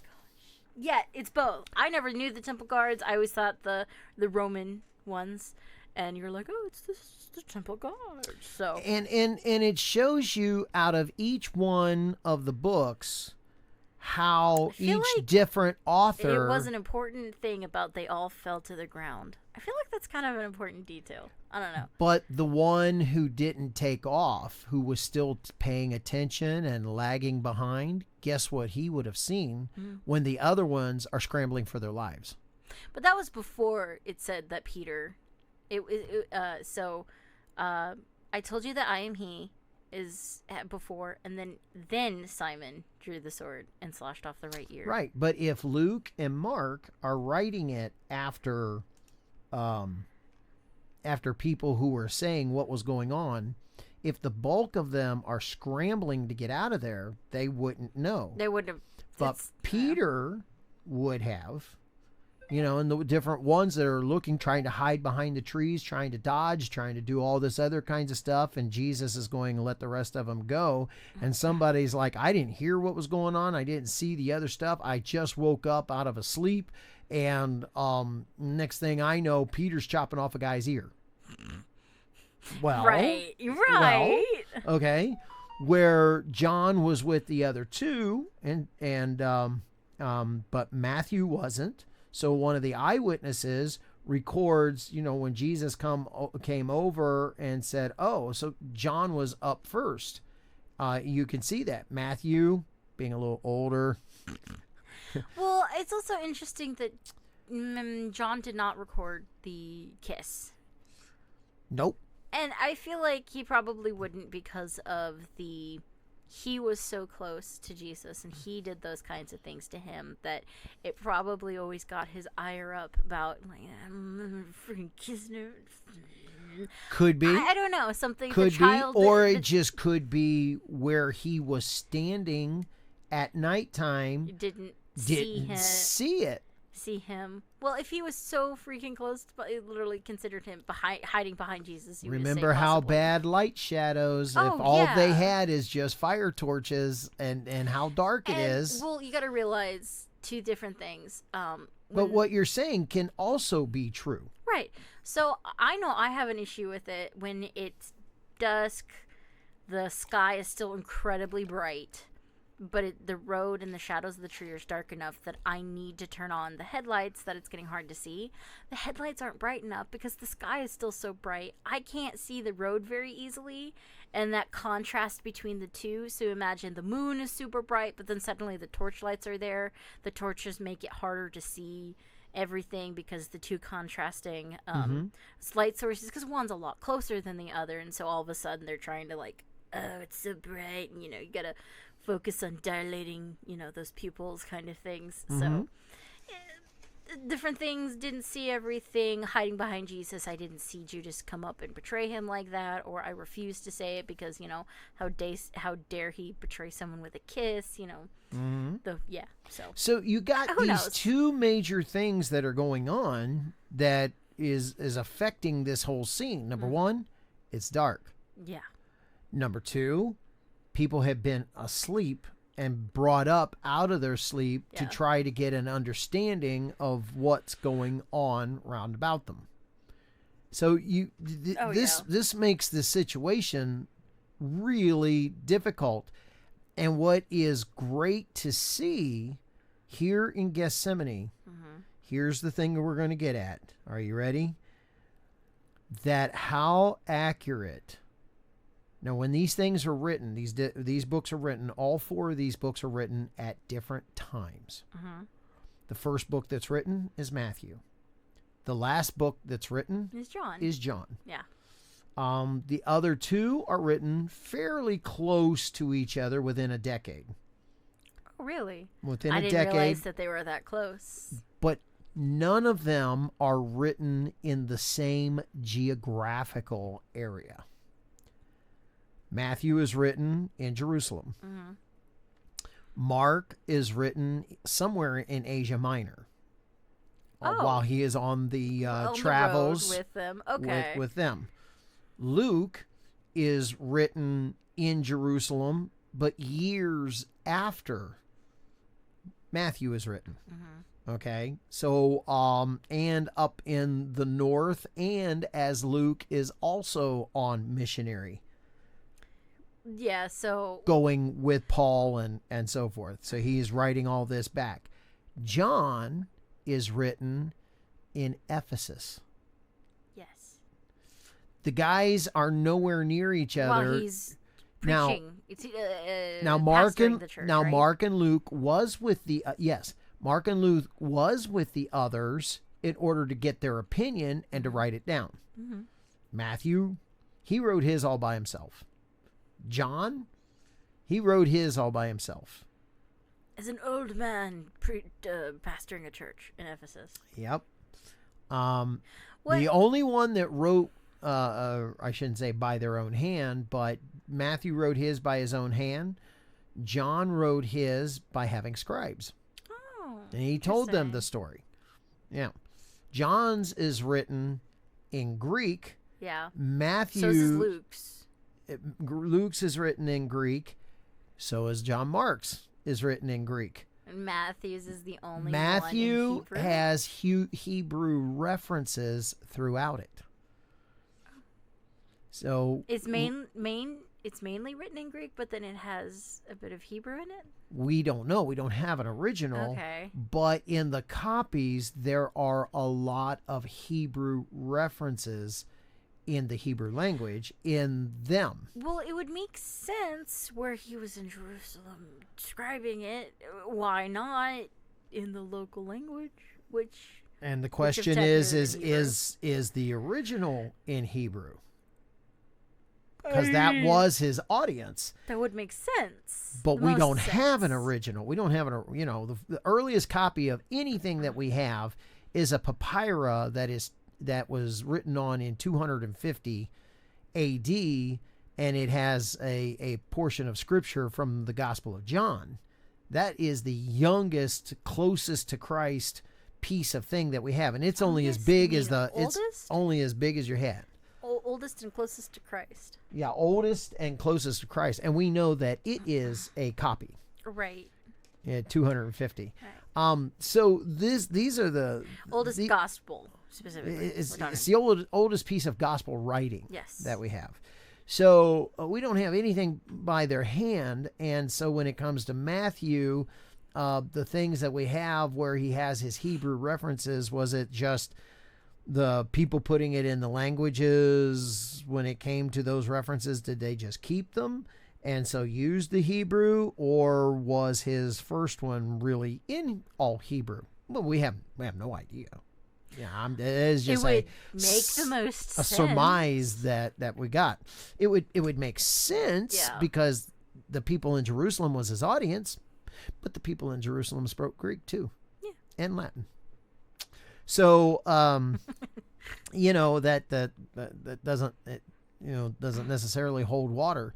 And in John, when we know that he gave his in Hebrew, and it was written in Greek, because when he would give his Hebrew words, you'll find little comments made behind them. This is what is also known as, this place was also called, this is over by this place, because he gave his Hebrew reference, but for the Greek world at that time, he gave a clarification. Well, you in just got to Greek. realize how much time would have changed the culture around them for Yep. when John did Yep. write his. Yep. That is probably something crazy. Mm-hmm. I mean, look how much culture changes just in our lifetimes, and their lifetimes was a little bit longer. Oh, they About lived. the same. No, they lived. They died a lot younger Oh. than what we have on average. That John made it to what we think is in his 80s and 90s at the time Yeah. was Impressive? very impressive. Okay. Well, regardless, the same point is that in his lifetime, of course, culture, even back then, is constantly changing. Yeah, Generation to yeah. generation. The names of the forward. towns Yeah. and geographical things that he made references to, So, And so, yeah, they put them into Greek.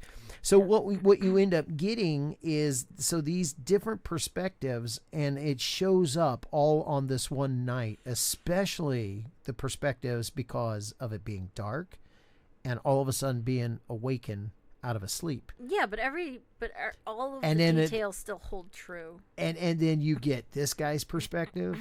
These two guys that have been talking to the other disciples to get their story straight, we get their perspective on what the disciples said.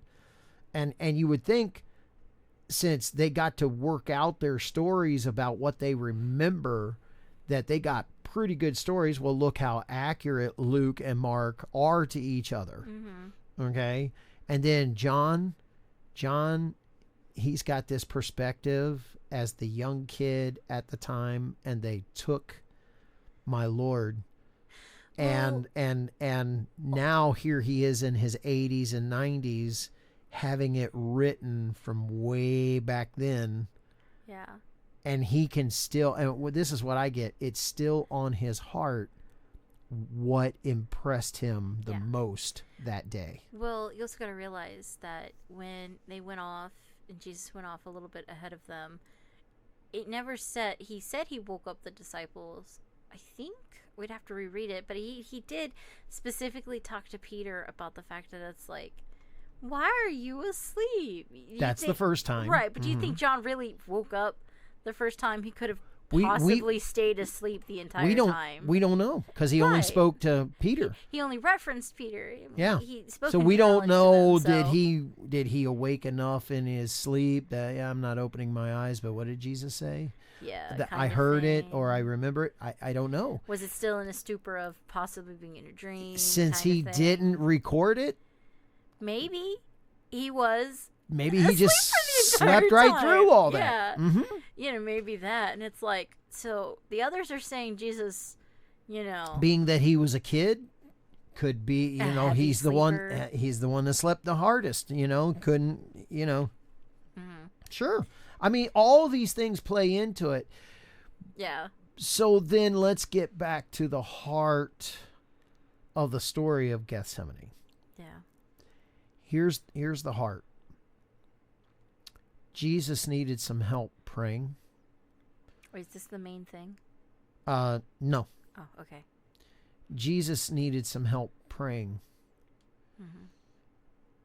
He took 11 guys with him. The 12th guy, he knew where he was. He knew what he was doing. And Jesus, knowing all that, still went to the usual place because he knew that's where it's all going to start. That's where they're going to find me. So you know what? I'm going to keep that. Gonna make it easy for him. You know how I know he knew it? His soul was crushed. I'm being betrayed. I believe he loved Judas so much that it was crushing him. That one of his own. I've been betrayed by people, and I can't begin to tell you how bitter that is. But still, to the very end, he still called him my friend. Yep, he did. This last organization that I was with, I put people on the board. One of them happened to be a personal friend.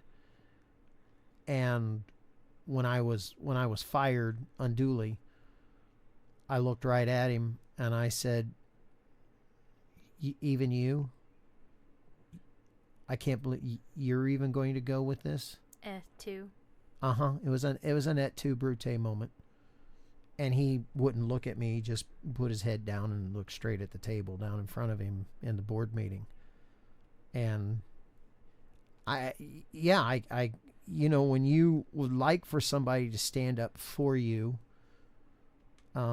it's not, even if he would have been overcome, but hey man, I tried, I got outvoted or whatever. That would have been one thing, but no, he went along with it.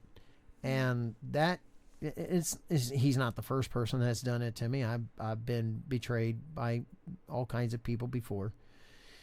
And just like in the case of Christ, it turned out for my good.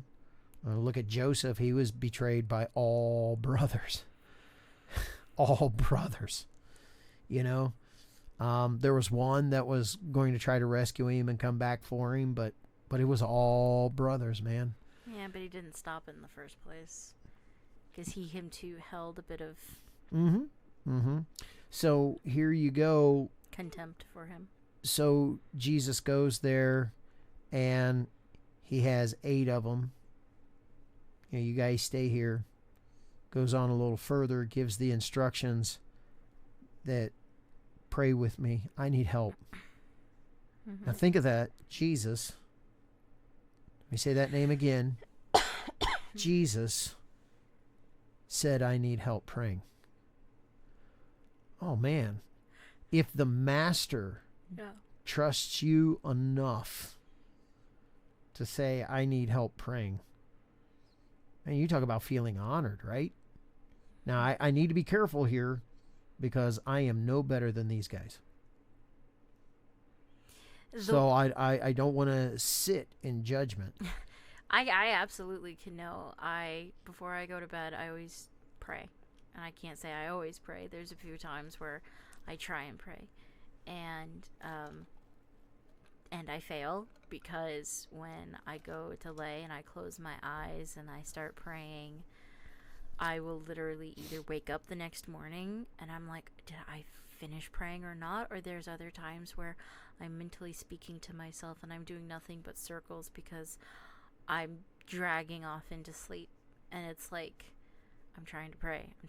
So then I have to, like physically get up, slap myself or something, or, try and do just, mentally bring myself back down because I can feel myself floating away in sleep. And so, and if it wasn't for the absolute agony and understanding of what Jesus was going through, he probably would have been, I'm tired, I'm sleepy, but he knew what was coming, and the absolute mental anguish would have kept him awake. Mental anguish and physical. He was under so much stress in Luke's that his he was literally sweating blood. Literal. That is a literal thing. I've seen people who have done that their blood pressure cranks up, their capillaries rupture, and it comes out their pores like sweat. Runs and trickles down. That's how much stress he was under. His blood pressure was running so high for so long that's what he was doing, and he had sweat that was coming off his brow in the form of blood. Right. And what's the natural practice to pray back then?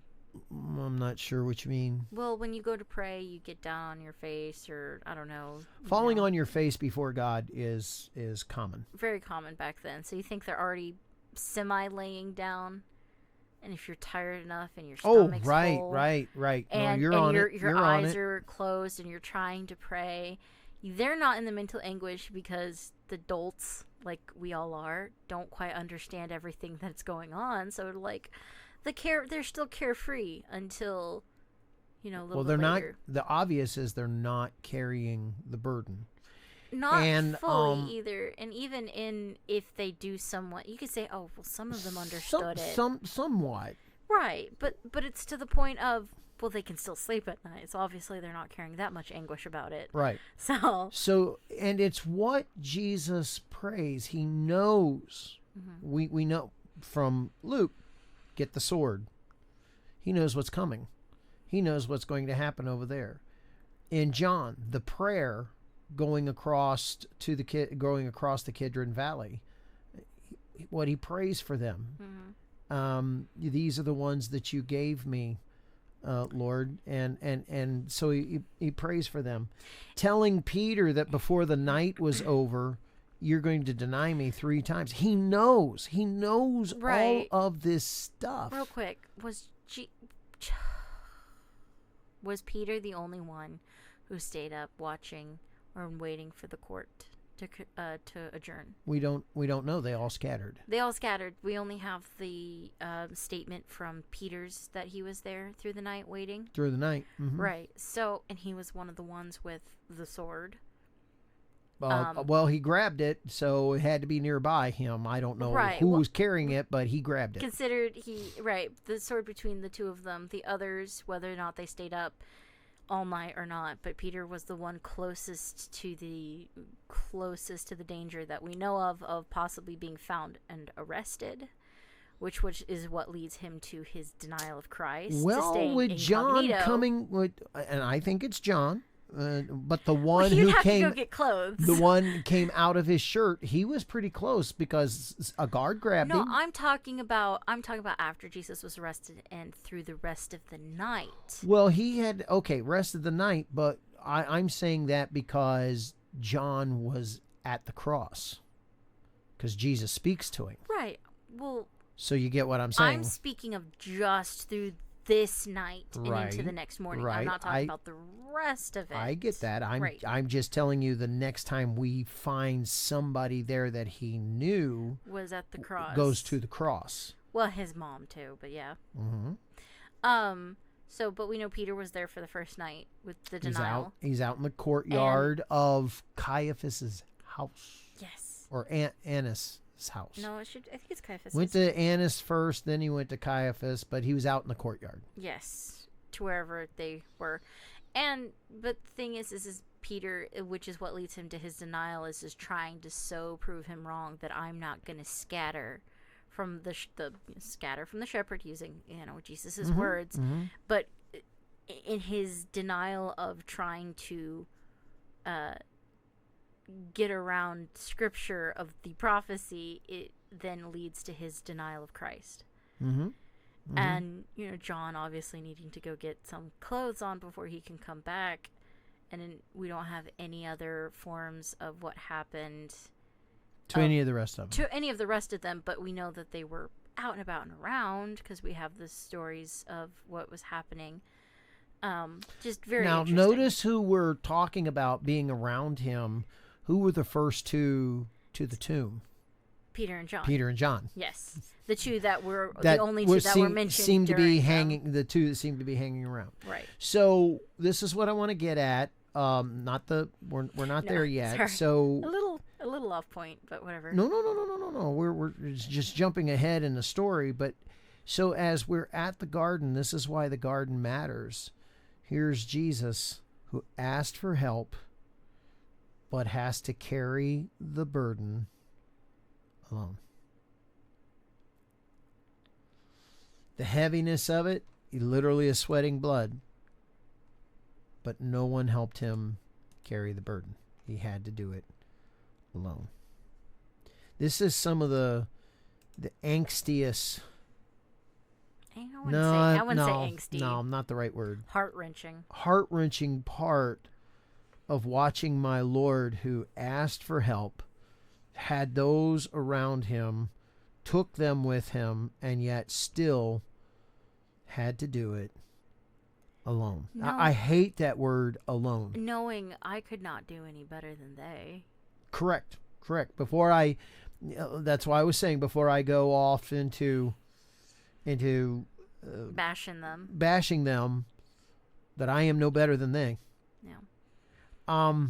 We get a little bit of understanding how to overcome temptation. We are told by Paul that if we that God would never allow us to go through more temptation than what we could possibly handle. Mm-hmm. Jesus tells Peter, pray for yourself, lest you come into the temptation, because Satan has asked to sift you. All of you, it said. But pray so that you don't enter into temptation. Guess what Peter didn't do? He didn't pray. Guess what Peter did do? Fell into temptation. Gave into temptation. Gave in. Well, fell and then gave now, in. Yes. If God will not allow us to go through any more than what we could handle, guess what Peter could have handled? Mm-hmm. But he didn't, because he didn't fight with spiritual tools, and Jesus told him to. He also was so... Did you catch that? Yeah. He didn't fight with spiritual tools, spiritual weapons. He eventually grabs for physical a physical weapon, one in the flesh, But what would have been more important? If he would have lost his life right there? I mean, Jesus reached down and picked up the slave's ear and put it back on. How cool is that? And Jesus prayed that he would not lose any of them, and he didn't. Okay? But this whole idea that Jesus told him, pray so that you don't enter into temptation. Use a spiritual tool for a spiritual problem. And he was so caught on proving I won't leave. Proving it wrong, that I won't leave, sticking to his word instead of believing and trusting in Jesus, and being in the pride of the emotion of it, and being so caught up in that, he didn't think outside of it either. Now look at these issues. Here's the importance of the Garden of Gethsemane. Look at these issues that we just brought up. This thing? This is the main thing. Yay! I was right. The place is real. If the place is real and we can identify it as real, and all the descriptive things about it are real right here, the olive press is real, the identification of the time period is real, the idea that Jesus commonly did things there, which is the whole reason commonly that Judas knew how to take the priests out to him and where he would be at the time of the betrayal. All of this stuff is real, is real, is real. Then the tangible things that are real make the intangible parts of the happenings real. Why would we not believe them? From Jesus just saying, I am he, and only John paying attention, and everybody falls back. All of them saw Peter swing the sword, and the whole reason why the sword was there is because John remembers earlier, was it John? No, Luke said in talking with the other disciples, the reason why there was a sword is because Jesus said, have a sword. Jesus told us to bring swords. And we happen to have two with us. And that's where Peter got one of them. There you go. So from them falling backwards, from Jesus picking up the ear and putting it back on, to all of them being scattered and us seeing that all of that is real and it happened. To still see the compassion of Christ even by those who, this is one of the things I referred to my betrayal earlier. My betrayal is nothing like his betrayal. I know how much mine cut. His led to death. I can't even imagine how that cuts, and it shows the humanity of our Savior. But let me show you his divinity. He knew, take the swords. He knew, Peter, before tonight's over, you're going to deny me 3 times. He knew Judas was going to betray him. He even said, back there when Judas said at the dinner, is it I? Jesus is like, you've said.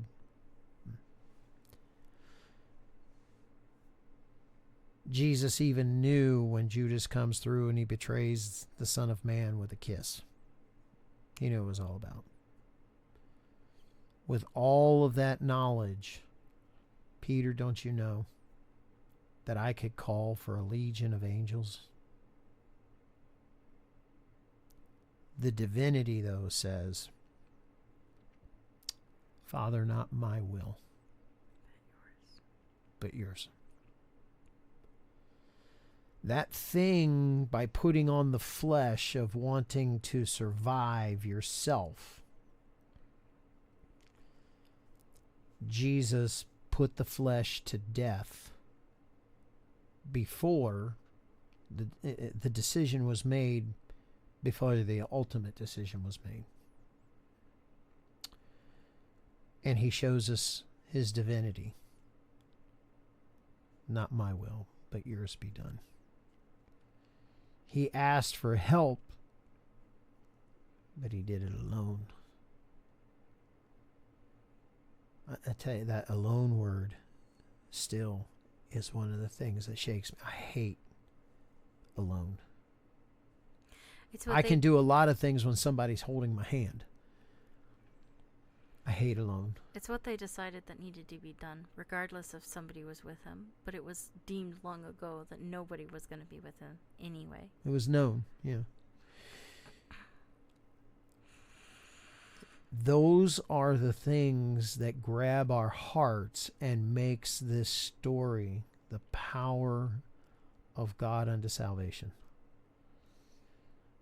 It is the thing that tells us that if you choose to live for God, He will empower you. Not my will, but yours be done. Mm-hmm. It's a hard prayer. But I believe those who are in Christ Jesus, that's one of the things that He gives us and empowers us with the ability to do. But I believe that there's a choice there. Always. Didn't Jesus make a choice? Yes. If I look at that wording correct, He chose to do it God's way. Mm-hmm. Not what I want. There's the choice. But you. I'll do it your way. Mm-hmm. All of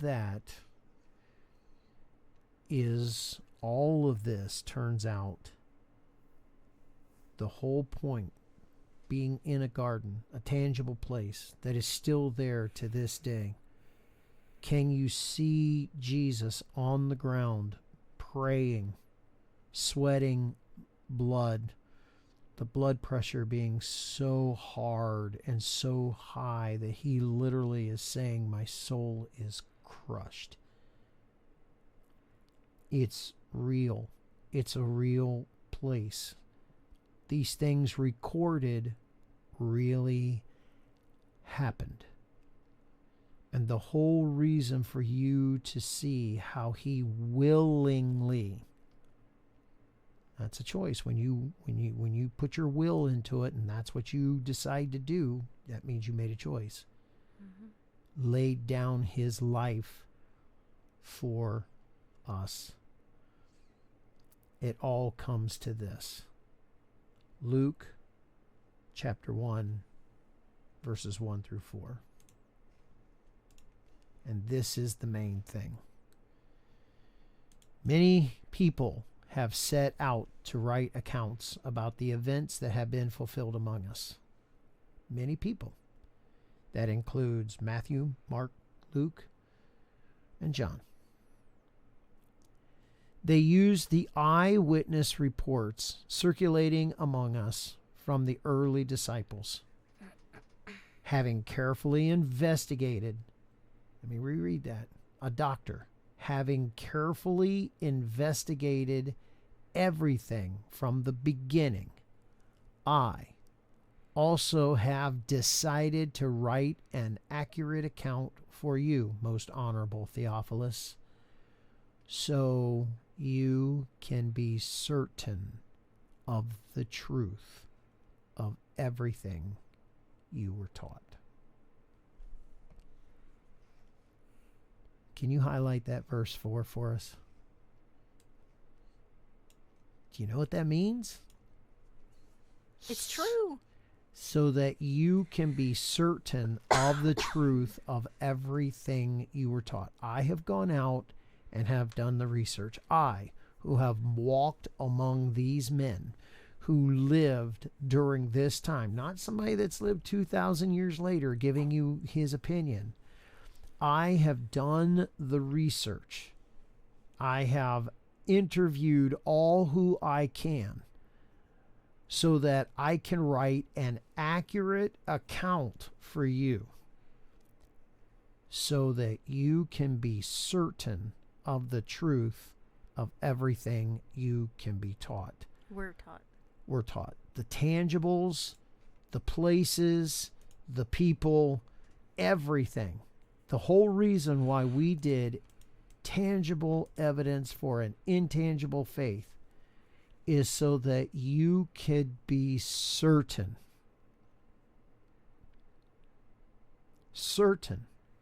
that the things that are written in this book are true. And that's the main thing. And that's how we're going to wrap up the whole 7 weeks of tangible evidence for an intangible faith. Yeah. So that you can be certain. And I know no better way to wrap it up. I don't want to spend too long, so if you're not subscribed already, please do. If you want to support us anyway, check out all the other things that we do down in the description below. This week is not just for support for us, it is support to choose. Your salvation is hinged upon you believing. Christ did all of this so that you could have the choice to choose your freedom in him or the slavery and the death of your destruction. The freedom of the tomb rolling away is worth, and loving him is worth more than anything in the world. And we want to give that to you honestly and show that there's so much evidence, truth to this, that it is truth and it is true. Make a decision. Time's not going to last too much longer. I don't think so. Regardless of if it's the rapture or you die tomorrow, the decision is yours to make. We pray that you make it. And we make the one of life-giving freedom to love Jesus. So, I love you guys. We really do want to give you the truth of the Bible. So, thank you for being here with us this week of Into the Word. And after this, we'll get back to doing the other things. Wait. Because he is risen. He is risen indeed. Yeah. Never get to do that. All right. That's a very short time period for that. Very short indeed. So God love bless you, you and choose Jesus. please. Bye. Bye, everybody.